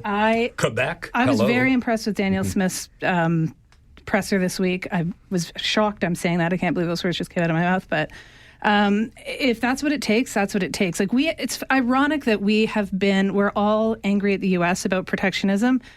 Ontario doesn't want BC wine here because they don't want us buying BC wine and finding out how delicious it is. Well, you know what? We can't play it both ways. Free trade across Canada first, and then let's sort the rest of it out. And that plays into the energy discussion. Yeah, you've got the booze that we talk about, and that's the one extreme where that's very consciously done by the provinces. But then you've got the other where it's like, the trucks have to change their tires how many times to cross the country? Lord. And that's totally unintentional. You'd think you could get around to solving that sort of a problem quite easily, where it's not like we're trying to protect anything. That's just random lack of coordination. You'd think there'd be a lot of low-hanging fruit. Because we haven't had to deal with the low-hanging fruit. We've been absolutely spoiled. You would think, and yet here we are. It's good to see there's progress being made on provincial trade barriers, Absolutely. even just this week. So that's encouraging. It is. Not to do anything with the tariffs, but it's encouraging by looking at it. Dave Jaworski, David Drew, Trish Mumby with us on the Friday 4 Roundtable this morning. This is the Mike Farwell Show, 570 News Radio, Rogers TV. All right, we have played our trump card. Now we talk about speed limits, rural versus urban in the region. And do you appoint somebody to a local council? Our Friday 4 Roundtable will discuss those stories next on the Mike Farwell Show, 570 News Radio. Along with David Drew, owner negotiating change, government relations, stakeholder engagement strategies. Trish Mumby, small business consultant, is with us on the Friday 4 Roundtable. And Dave Jaworski, the former mayor in Waterloo and now a dedicated and recently undefeated pickleball player, as we bandy about the week's big stories. Okay, David Drew, the guy that just got his request played. Let's talk about Regional Council's decision earlier this week to appoint the next most votes earned in 2022 to their council to finish off this term. Rob Deutschman resigns, leaving a seat vacant. Matt Rodriguez, congratulations. You've been appointed by your fellow councillors. Thoughts on this? It's the least worst solution. That's the best way to put it. Well, what's the worst solution? Because I think this is actually the worst solution. Well, having an election and spending $800,000 for a term that's nearly over, Have you met democracy before? Yes, and I'm generally a fan. Okay. But $800,000, I'm just not... If it wasn't on the property tax base, if this was an MPP or an MP sort of situation, yeah, all the money's there. Spend it. But for a local election, that's coming out of something. But seriously, appointing someone? I don't know enough about the situation in this case, but if you just go with somebody who is the next runner-up, you could be getting the polar opposite that the voters did not want. And I assume Regional Council took that into consideration, but just the idea of appointing the person who came next, because that seems quick and easy, but not very democratic. But yet, you're okay with it. I struggle with this idea that just because it costs something, we shouldn't do it. No, and I struggle with it as well. But $800,000 is a lot off the municipal rolls, and frankly, I'd rather get snow removal right. All right, fair enough. Dave Jaworski, put a pin in that, because I'm gonna put your feet to the fire. Well, not that you're responsible for it, but this price tag has got me asking some questions. Trish, what do you think of this? Well, I think I'm actually surprised you can even talk, because this issue is so stuck in your craw. I've tuned in only occasionally in the last 48 hours, and every time I turn the radio on, it's you talking about this.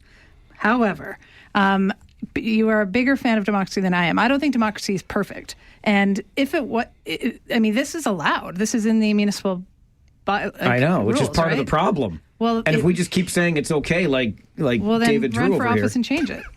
It's allowed. I'm and never running for office. I do think it's too expensive. I do agree that somebody who got a bunch of votes 2.5 years ago isn't necessarily the right fit. I'm actually on Team Dorothy McCabe. We elect these people and pay them lots of money to make tons of huge decisions for us. Having them accept resumes, interview people, and put someone in that seat, I would trust them to do that. We're trusting them to do much bigger things than that. I agree that I don't know Matt Rodriguez, don't know anything about him. I don't know what he's been up to for the last 2.5 years. I will say, I don't understand why it's so easy and why no one is talking about why did Rob Deutschman quit? Because he ran for provincial office. But so did Colleen James. Oh, I know. So why? So he has cost us. You want to get all my craws unstuck today? Yeah. Oh, let's go there. So he has cost us a ton of money and just quit. Doesn't want the job anymore. Couldn't put it on pause. Had to quit. That's weird to me. I mean, I'm not a political person. Everyone knows I'm just here. I don't know why, but that really bothers me. So $800,000 to fix the fact that he quit, and then we're not doing that. We're putting Matt Rodriguez in this spot. Now that we have to pay for his backfill, that's costing the region money too. I don't know. It all just seems... I know that it's democracy and it should be this way and everyone should get a vote. But the last time we had a by-election, we also said, I remember personally doing the math, and I think each vote cost $27 for the 37 people that voted or whatever the pathetic turnout was. So we complained about that it was too expensive. And so I think there needs to be a place and time in the term where we say, okay, from here on in, we accept arrests. If anybody falls off the perch, quits, whatever, we do something else. But I agree, I don't like just choosing the next person this far into a term, but I don't think we should spend $800,000 on a very short-term solution. All right. So many things. But as Trish says, I have probably beaten this horse to death already this week. So Dave Jaworski, I'll swing it over to you for thoughts. Well, I will say that I am for the decision that has been made by appointing the runner-up. And the reason for that, it is democracy, Mike. It was 2.5 years ago, Dave. Okay, it's previously enjoyed democracy, but it's democracy nonetheless. And I think that's really important here is the fact that, if you look at council, there's 16 people on regional council, so each vote is worth about 6%. So the person who's, any one person, their vote is worth about 6% of the entire votes. Let's not go crazy that a new person is going to change the world. What they're really going to do, a new person, is ask questions that aren't that are fresh. And I think that's really a good opportunity for someone, which we would get either way. But we went through this when, unfortunately, Wayne Wetlaufer passed away in about 2015. Granted, it was only a few months into the term, or maybe a year into the term. And number 5 was Elizabeth Clark. Number 6 was Cameron Dearlove. And I think anybody here, we obviously appointed the next runner-up, which was Elizabeth Clark, CEO of the YWCA.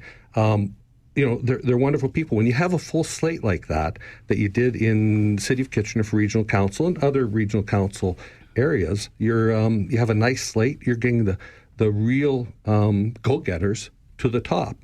And the reality is that in an award situation like we have here in the City of Waterloo or City of Kitchener, when a ward is empty, there's technically no representation. And I backfilled that twice in the City of Waterloo when we had no ward representation due to temporary issues.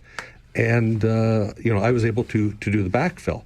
But in the case of a regional council, you already have Michael Harris, Colleen James, Kerry Williams, Mayor Barry, and then Chair Redmond as a backfill for all of City of Kitchener. So why even fill this seat then? I wonder that too. I think you have to. And so I think that's, you have to declare it vacant, you have to refill it. And whether it be $800,000, which seems like a high water mark to me, or $200,000 or $300,000 was more reasonable. Either way, it's still expensive, and you're getting previously enjoyed democracy. Well, this is the other thing that vexes me a little bit, Dave. You referenced 2015 when Elizabeth Clark was appointed.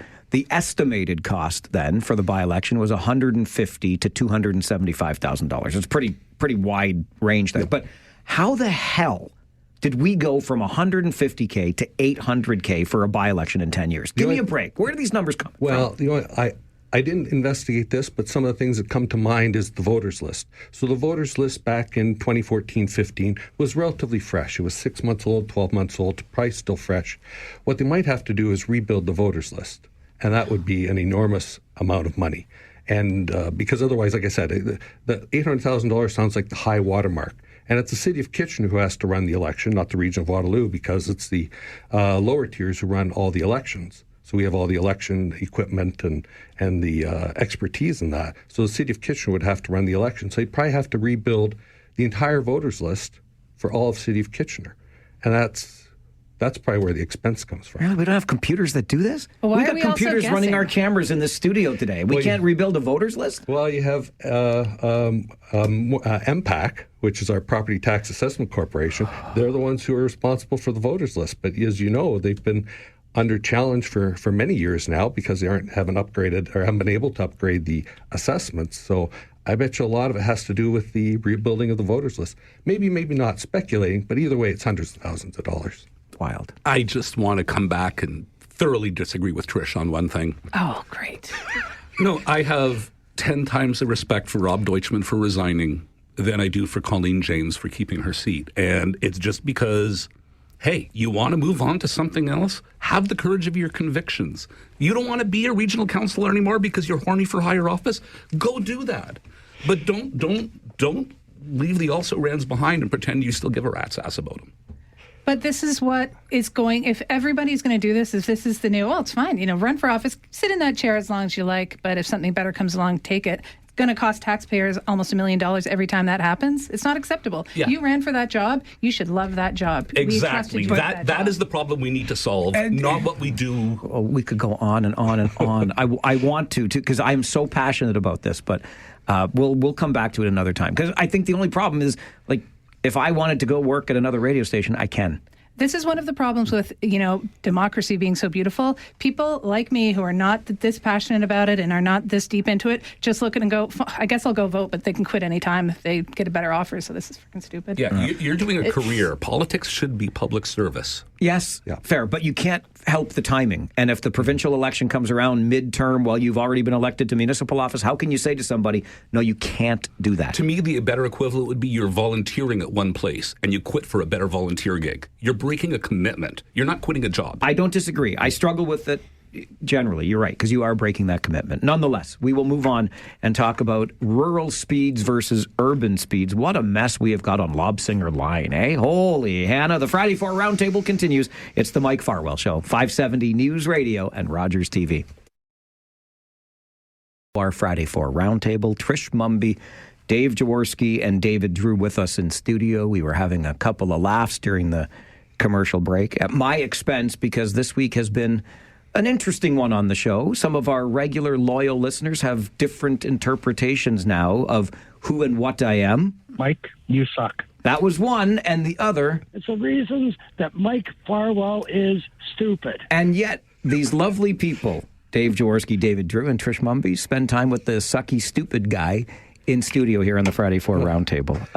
Trish, let me start with you on this last one. Lobsinger Line is some kind of mess right now because you've got school zones, you've got speed cameras, you've got speed limits that can go from 80 to 60 to 40 in a relatively short period of time.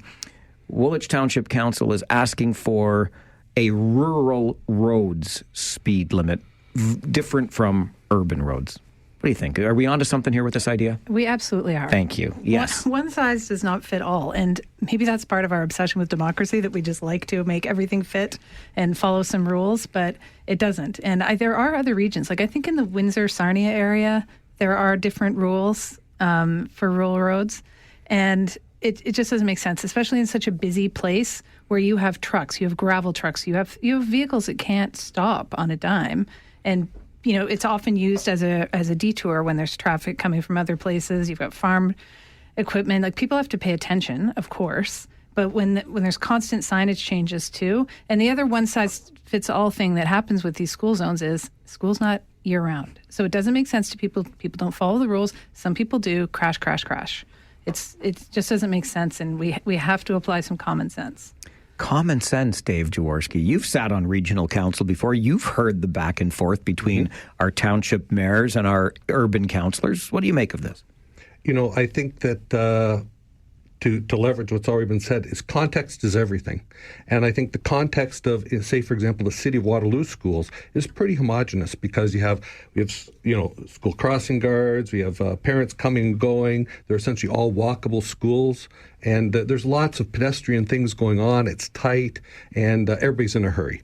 But you move out to different schools, like in the rural schools, and in this case, I think one's a private school and one's a parochial school. So you have the added context that probably horses are going to that school, and in the case of the other school, it's probably 100% cars. Nobody walks to the school on Lobsinger Line, I can imagine, and so you don't have that need there. And if you take a look at school crossing guards, so it's the municipalities that pay for those, not the school board.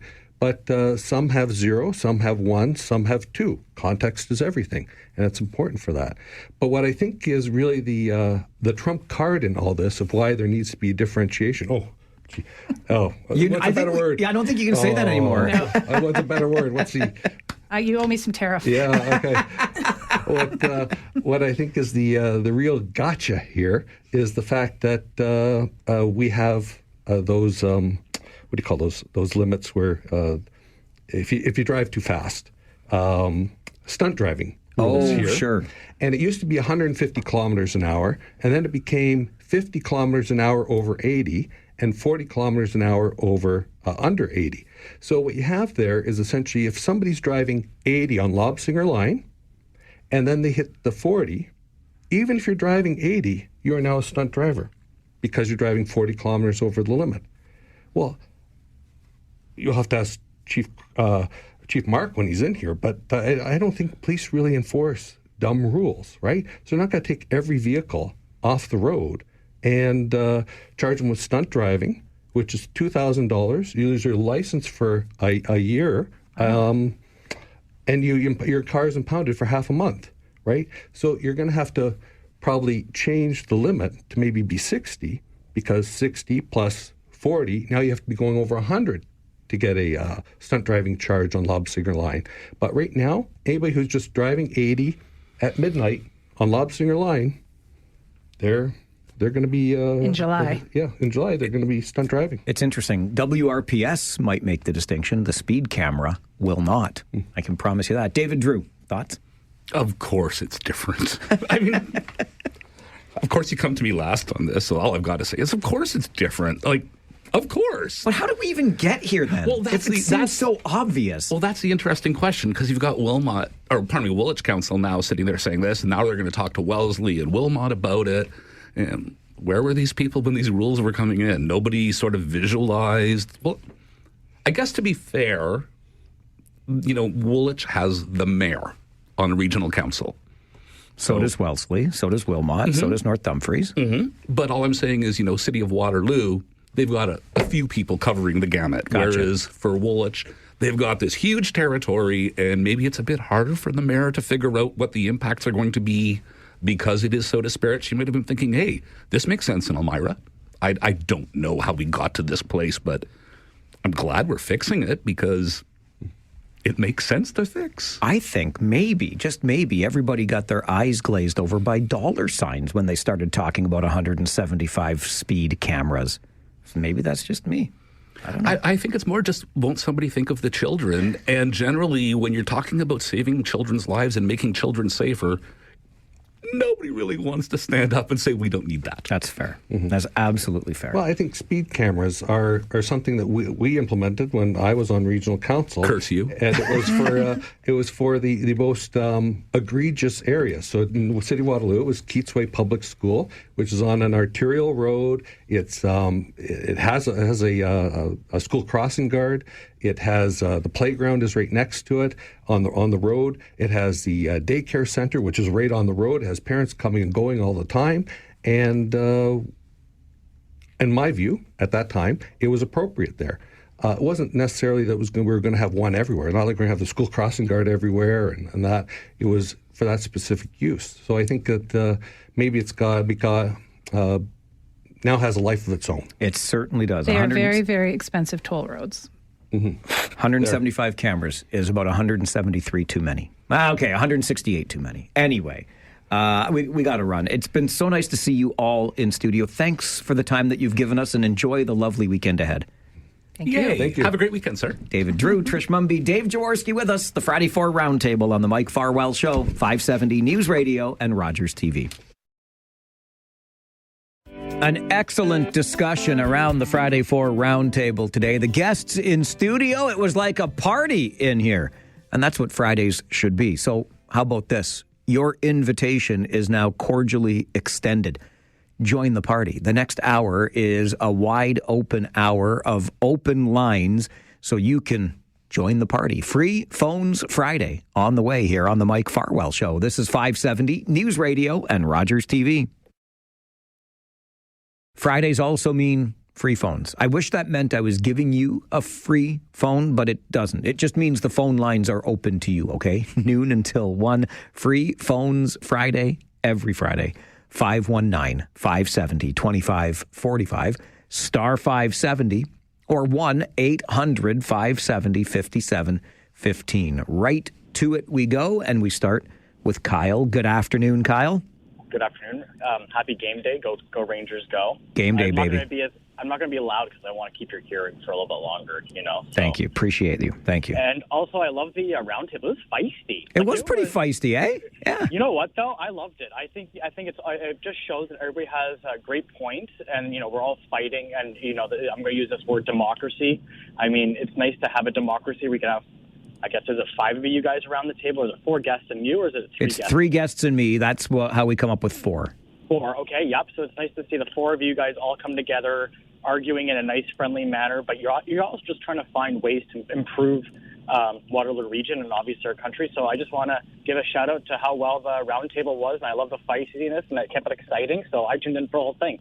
So thanks a lot, my friend, and have a fun night at the Rangers. Thanks, Kyle. I intend to. I love Fridays in this city. Always have since I was a kid, going to Kitchener Rangers games, whether my dad was taking me or when I grew up and started going by myself. And now, who wouldn't love a Friday night at the rink when you don't have to pay for your ticket?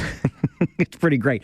But I like where Kyle's coming from, and we had a little laugh, the 4 of us here in the studio in the last hour during the Friday 4, because of one of the spicier things that was said. I'll get that audio for you and share it before 12:30, I promise. But I have to go back because Kyle made me think of it, and I'll quickly get it during the next commercial break and then play it for you. But to take that a little bit further, I've been thinking about this through the week. And, you know, Mark, a regular, longtime listener, called up and said, you know, Mike, you suck. And then Paul, a longtime loyal listener, said, hey, here are the ways that Mike Farwell is stupid. And I've had several of you come to my defense in that regard. And I'm here to tell you, like, it's okay. Could we choose better language or nicer, kinder language? Sure. Could we choose a whole lot worse? Yes.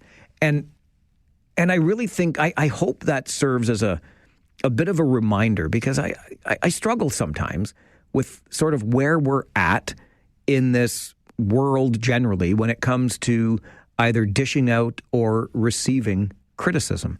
And I'll be the first to tell you, like, you can characterize it however you want. I'm wrong. You disagree with me. But sometimes I do suck. And sometimes I probably do say stupid things. And you know what? It's okay for you to call me on that. When you think I say something that's nutso, tell me that you think I just said something that's nutso. If you think I'm completely off base on an issue, tell me. But more so than just telling me why, or telling me that I am off base or that I am saying something really stupid, tell me why you think it is. Give me your point of view as well.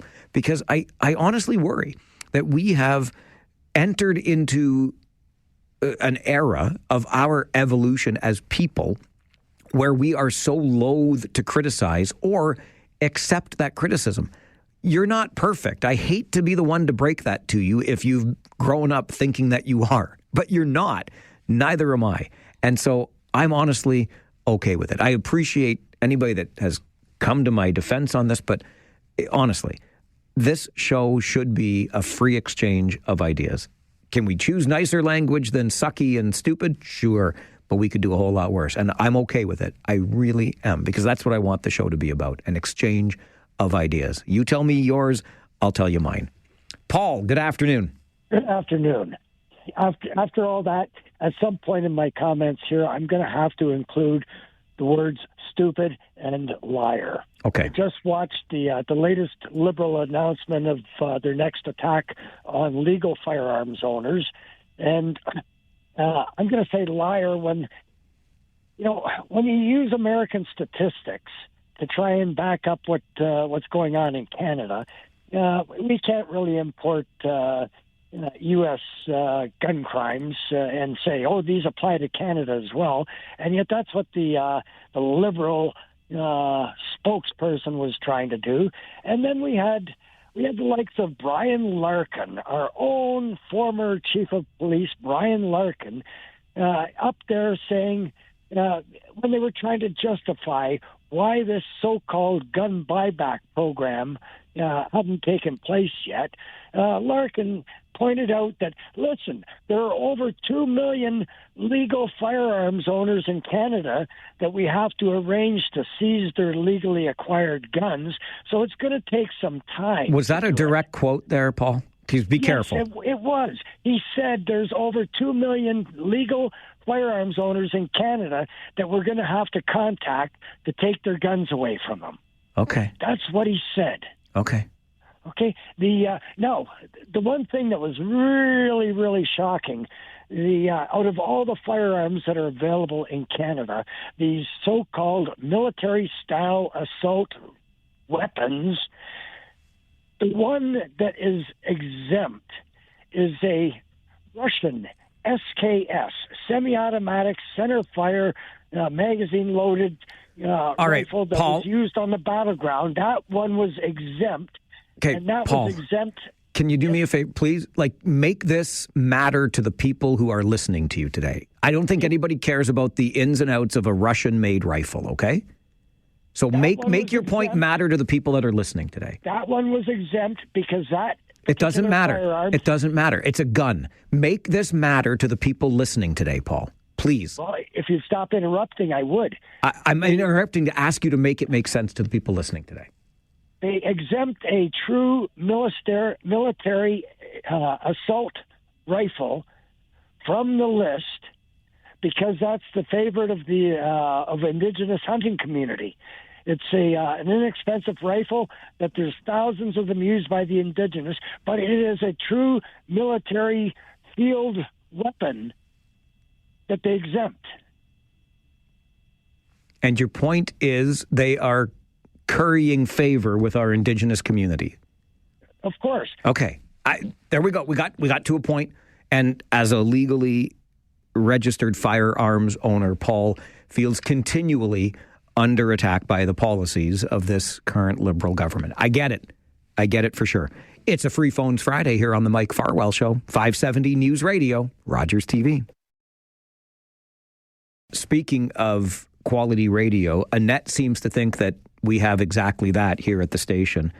From my perspective, Annette writes via email, "You're the best and I'm appreciative. You're educating our community on many matters. The 570 lines are also always open for discussion.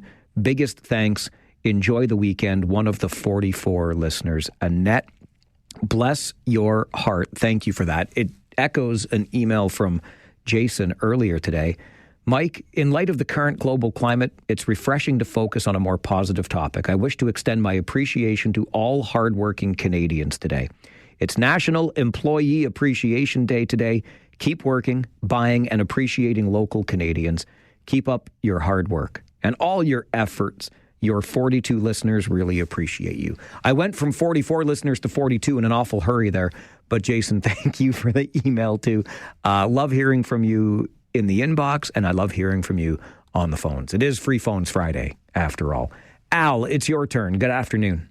Good afternoon, Mike, and I'm glad I'm not going to call you any names or anything after those two emails you had there. That's okay.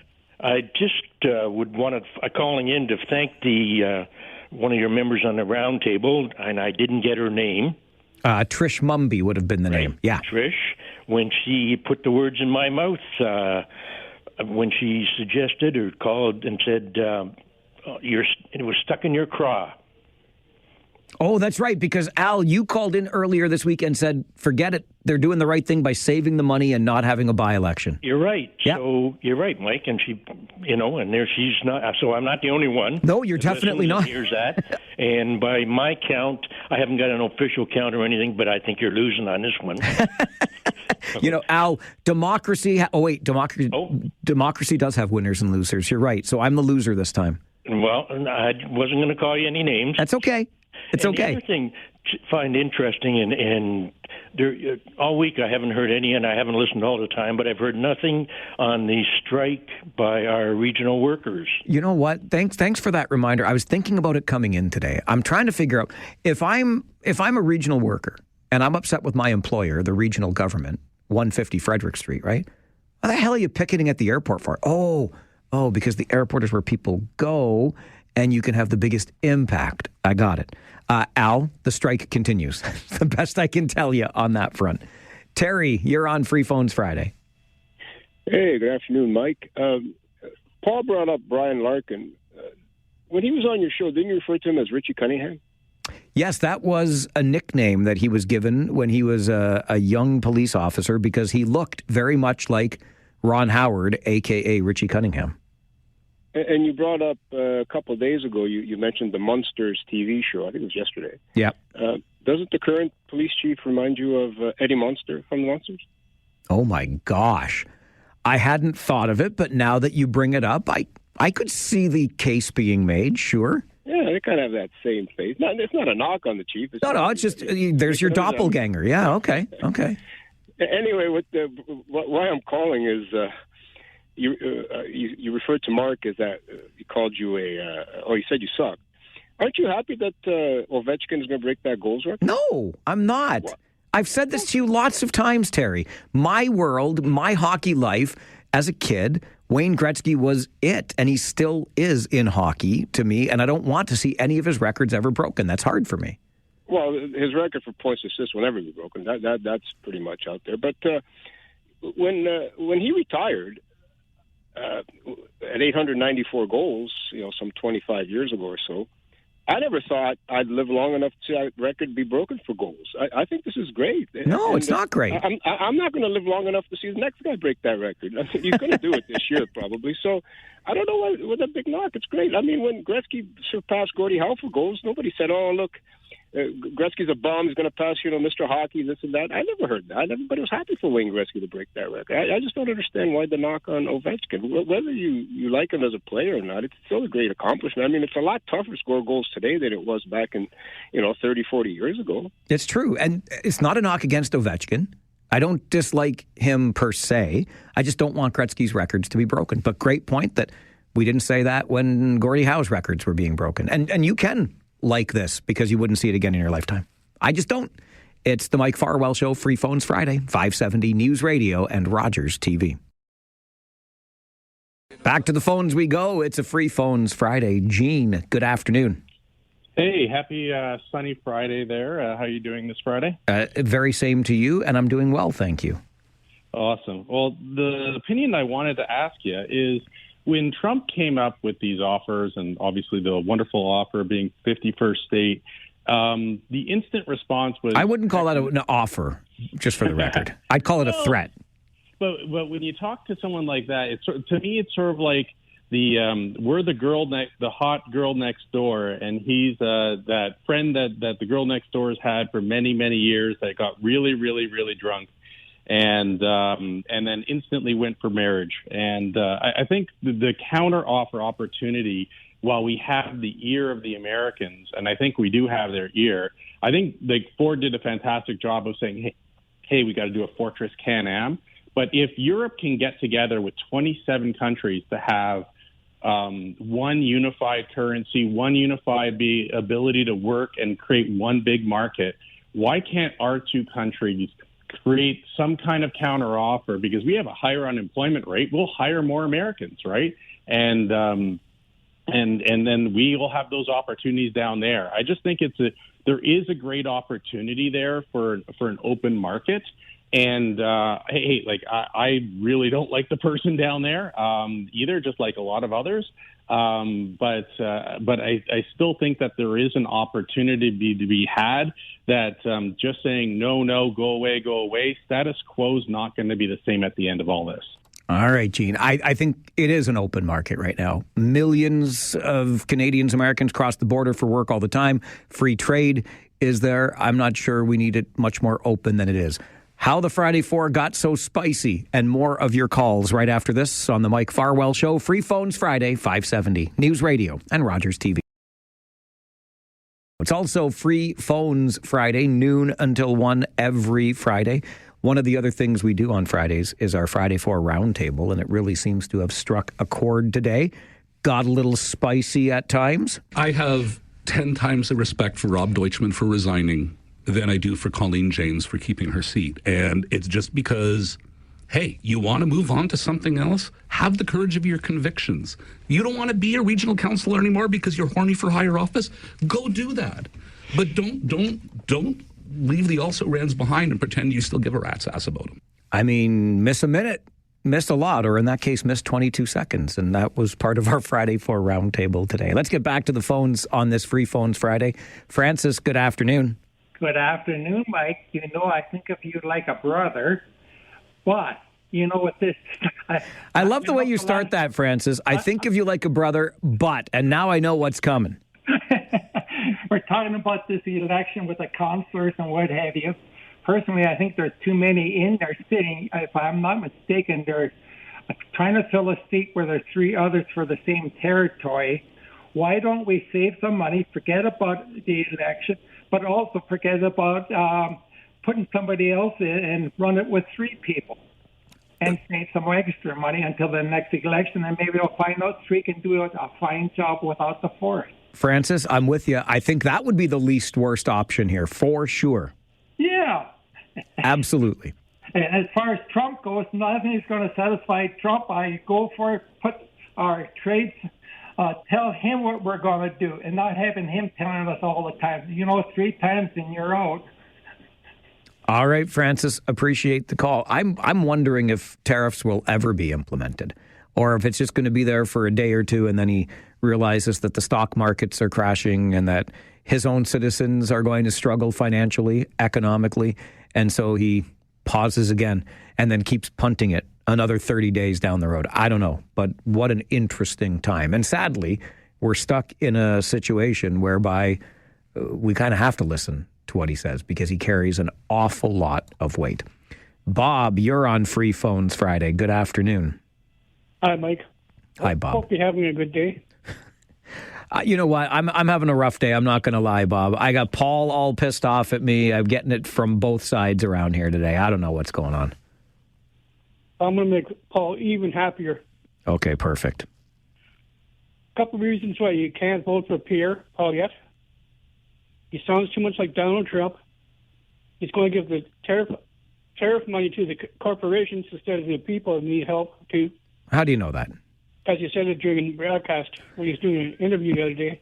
Man, I'm telling you, I was asking Paul before about a direct quote. I need to listen to all the things that you all listen to. Holy Moses.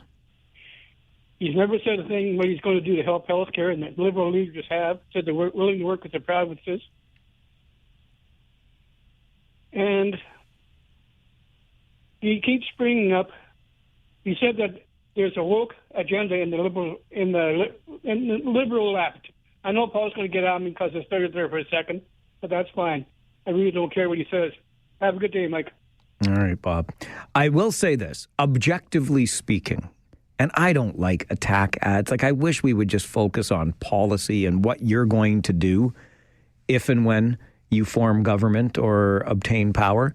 But objectively speaking, to Bob's point about Pierre Poilievre sounding too much like Donald Trump, you got to admit the ad that the Liberals are running that have Trump saying one thing and then Poilievre parroting that very thing, it's a pretty effective ad to draw the comparison between the two.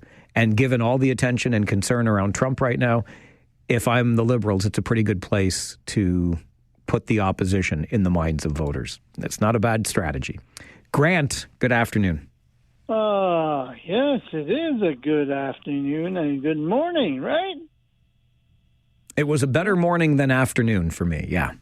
Well, it was a good morning for me. I had to do something for my car. I had to get my license photo ID retaken and ownership, and I hadn't gone out since 2023. So you went out for the first time in 2 years? Yeah, well, you know, with my anxiety and that. Yeah. That's a big step for you. Yeah, and so then Monday I'm going to do the same thing, go to Howl the Moon, have my counseling over the phone there. And your boss, treat Mr. Mike the right way because it's an employee of the day. Come on. All right, Grant. From your lips right to my manager's ears. Treat me right because I'm the employee of the day. You notice how Grant didn't say I'm the employee of the week or the employee of the month or the employee of the year, but I'm the employee of the day. And believe you me, I have had many a counseling session of my own on the corner bar stool because it's one of the best places to get the advice you need. Just Keep that drink coming. I'll tell you all my problems, Mr. or Mrs. Bartender. It's Free Phones Friday. This is the Mike Farwell Show, 570 News Radio and Rogers TV. Also love our Free Phones Fridays sessions every Friday, noon until 1. Let's get right back to the phones. Virginia joins the show. Virginia, are you a first-time caller? I am. Yes! I love my first-time callers, Virginia. Thank you. Okay. Whoa, Virginia, hang on a second. Where are you? Are you underwater, under covers, under a snowbank? Well, no, I'm sitting in my little wee area, and I'm looking out at this beautiful snow piles that we have in the backyard in Guelph. Are you in Eris? That's where. Oh, Eris. I love Eris. But Virginia, can you pick up the phone because you're sounding so far away and I can hardly hear you. Well, I have a terrible. My voice is kind of like this, so I have to speak slowly, and I just want to compliment you on these shows. They have kept me very amused this winter, and believe it or not, I had my little radio on, and it was I'm in my bedroom, so I stayed in the bedroom for quite a while. And then I said, I better get another little radio so I can have it in my sitting room. So that's what I thought. I've got 2 radios in my 3-room area living. Well, I love that. 2 radios in your 3-area living space, which is fantastic. There aren't enough radios in the world anymore. I know you can listen on smart speaker, which is great. You can listen, on your computer if you're at work, which is also great. But Virginia, from the beautiful community of Eris, just outside of Guelph, finds the show amusing. And she's quite pleased to be able to tune in and get that amusement, helped her get through the winter. I only wish it sounded like that was speakerphone. It was a really, really distant line, but great to hear from you, Virginia. Don't worry about having to speak slowly or whatever struggles you have with your voice. It's just, for me with my headphones, I could hear you better than I think others because you were just a little too distant on that line. But thanks for, maybe it's because Eris is so far away. I like riding my motorcycle through there too. And speaking of radios / smart speakers, how about this email from Jonathan to mike@570news.com. Listening today from Nova Scotia. Alexa, play News Radio Kitchener. And Jonathan says, I love your show. I listen to City News Halifax, which is great, but I always switch it over to you so that I can listen to the final hour of the show. And I've found over the last few months, Jonathan says, that I listen to more than just the final hour. Started by listening to the final hour and has been hanging around longer ever since. I think it's great. Love to have you along, Jonathan. And that is the power of the internet today, isn't it? Greg, you're on Free Phones Friday, and you're getting play all the way in Nova Scotia today, my friend. Okay, well, I better make it good then. Yeah, you got to represent well for our community here. I got a nephew and some friends out there, so maybe they're listening too if you're lucky. But anyhow, see what you think of this thought. Okay, Trump's, off and on with his tariffs, and then almost like playing a game, claims that, whatever the fentanyl stats, whatever, this is the reason, that it's for the good of the country. I wonder if underlying it all, if it's really more of a personal gain that he's trying to get for him, Elon, and the rest of his ship of fools, such that I'd be curious to see what stock portfolios he has and whether or not the announcement of this that then makes the market go down, I wonder if he's holding some of those shares or then jumps on when they go low and says, oh, hang on, April Fools, let's wait another month. And then they go back up. Like, I want, it'd be curious to see if he's got investments in the most affected stocks by this whole tariff thing. Any thoughts on whether there could be anything valid there? Sounds very conspiratorial. Yeah, well, that's his style. And that's what I'm just thinking. I wonder if he's just really looking out for himself and playing a money game behind the scenes. Like, okay, what's going to crash? Okay, all right, tariffs on. All right, this goes down. This goes here. Let's go buy some. Okay, another month. All right, okay, investors put money back in there. It goes up, great. Buy low, sell high. And almost like an insider trading kind of, angle. But just, I don't know, like I say. I think you're giving him way too much credit, Greg. I really don't think he has a clue what he's doing, to be honest with you. Okay, well, like I say, just, because it seems like no matter what, he just needs more and more and more of whatever. So, I don't know. I'm not sure why even that occurred to me. And then, and then if all of a sudden, like, the day comes where it's like, whoa, hang on, they did, go for these tariffs. All right, well, then there, end of the game, mission accomplished. But I don't know. Like I say, just a thought ahead. So there could be definitely no substance. You can tell me I suck. I don't care. No, I won't do that. I will just say again, I think you're giving him too much credit. I really don't think he has a clue, quite frankly. I'm sorry to say. I just don't believe him to be all that intelligent. Ranger Joe, good afternoon. Mikey, how are you? Great, my friend. How are you? I'm fine and dandy. Thanks, Mike. You know what? You took the words right out of my mouth right now with your last call that just hung up. Trump isn't smart enough or articulate enough to even use his minimal amount of brain matter that he has to think ahead how the tariffs will affect this and that. This guy, he reminds me of a guy that keeps running into a concrete wall just to see how much it hurts. So he does it over and over again. Okay? I mean, now, the other thing that I'm calling about, Mike, is you have connections with the region guys and the mayor of Kitchener and Waterloo. That iron needles has turned into a flippin' joke and a half. And I wish it was a joke because I'm not laughing, Every time you hit one of the potholes, which are getting bigger and deeper, the damage that it's going to cause not only on my car long term, but other people that are running through these damn things, The only people that are happy about it are the auto repair shops. They're just rubbing their hands and saying, oh, my God, we're going to get a ton of people having to fix their cars, So use your influence, Mikey, because I know you have a lot of it. Talk to Barry Verbanovic and the mayor of Waterloo and the region guys. Let's get these potholes fixed. This is ridiculous, Mikey. Thank you very much. Thanks, Joe. Appreciate it. It's funny, I was joking with our Friday Four Roundtable today.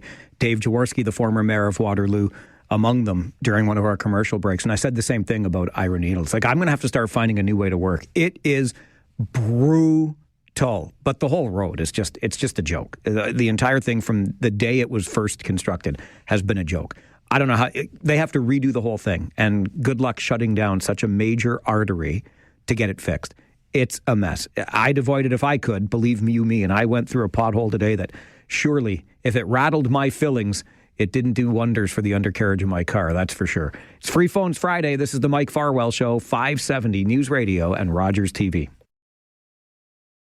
Before we turn you over to the 570 News Center and Rob Snow, let's get back to phones on Free Phones Friday. Jason from Newfoundland? Yes, sir. Come on with your coming on. Welcome to the show. Yeah, well, I've been on your show before. I'm formerly from Waterloo, but just moved up here in December, and I just want to let you know, through the power of the internet, I'm still listening to you. I love to hear that. How are things out there on the Rock? 10 degrees. I'm looking at the Long Range Mountains and the ocean. It's a beautiful day, windy, but it's going to turn it's going to turn bad again real soon. It's quite all right, my friend. Sometimes it turns bad, sometimes it's sunny. Yes, sir. But anyways, you have a good day, Mike, and take care of yourself. Thank you, Jason. You take care of yourself as well. What a great way to put an end to the show this week with Jason from Newfoundland. I'm going to guess it was Cambridge while he was here, right? Strong Newfoundland population there. And now back out on the Rock. Great to hear from you, my friend. And yes, the power of the internet. Indeed. So that's going to do it for us today. As I mentioned, I'll get you to the 570 News Center for an update, and we'll get you to Rob Snow with Now You Know until 3 this afternoon. Of course, I'll be back because who could possibly get enough of this, right? 6:30 tonight, me, Paul Fixter, at the Memorial Auditorium with your Harris Law pregame show, getting you set for Rangers and Spits, and then we'll follow that up with Rangers Talk. It's going to be a great night at the rink. Devin Robertson, DJ Dev on the other side of the glass. My name is Mike Farwell. Bye for now.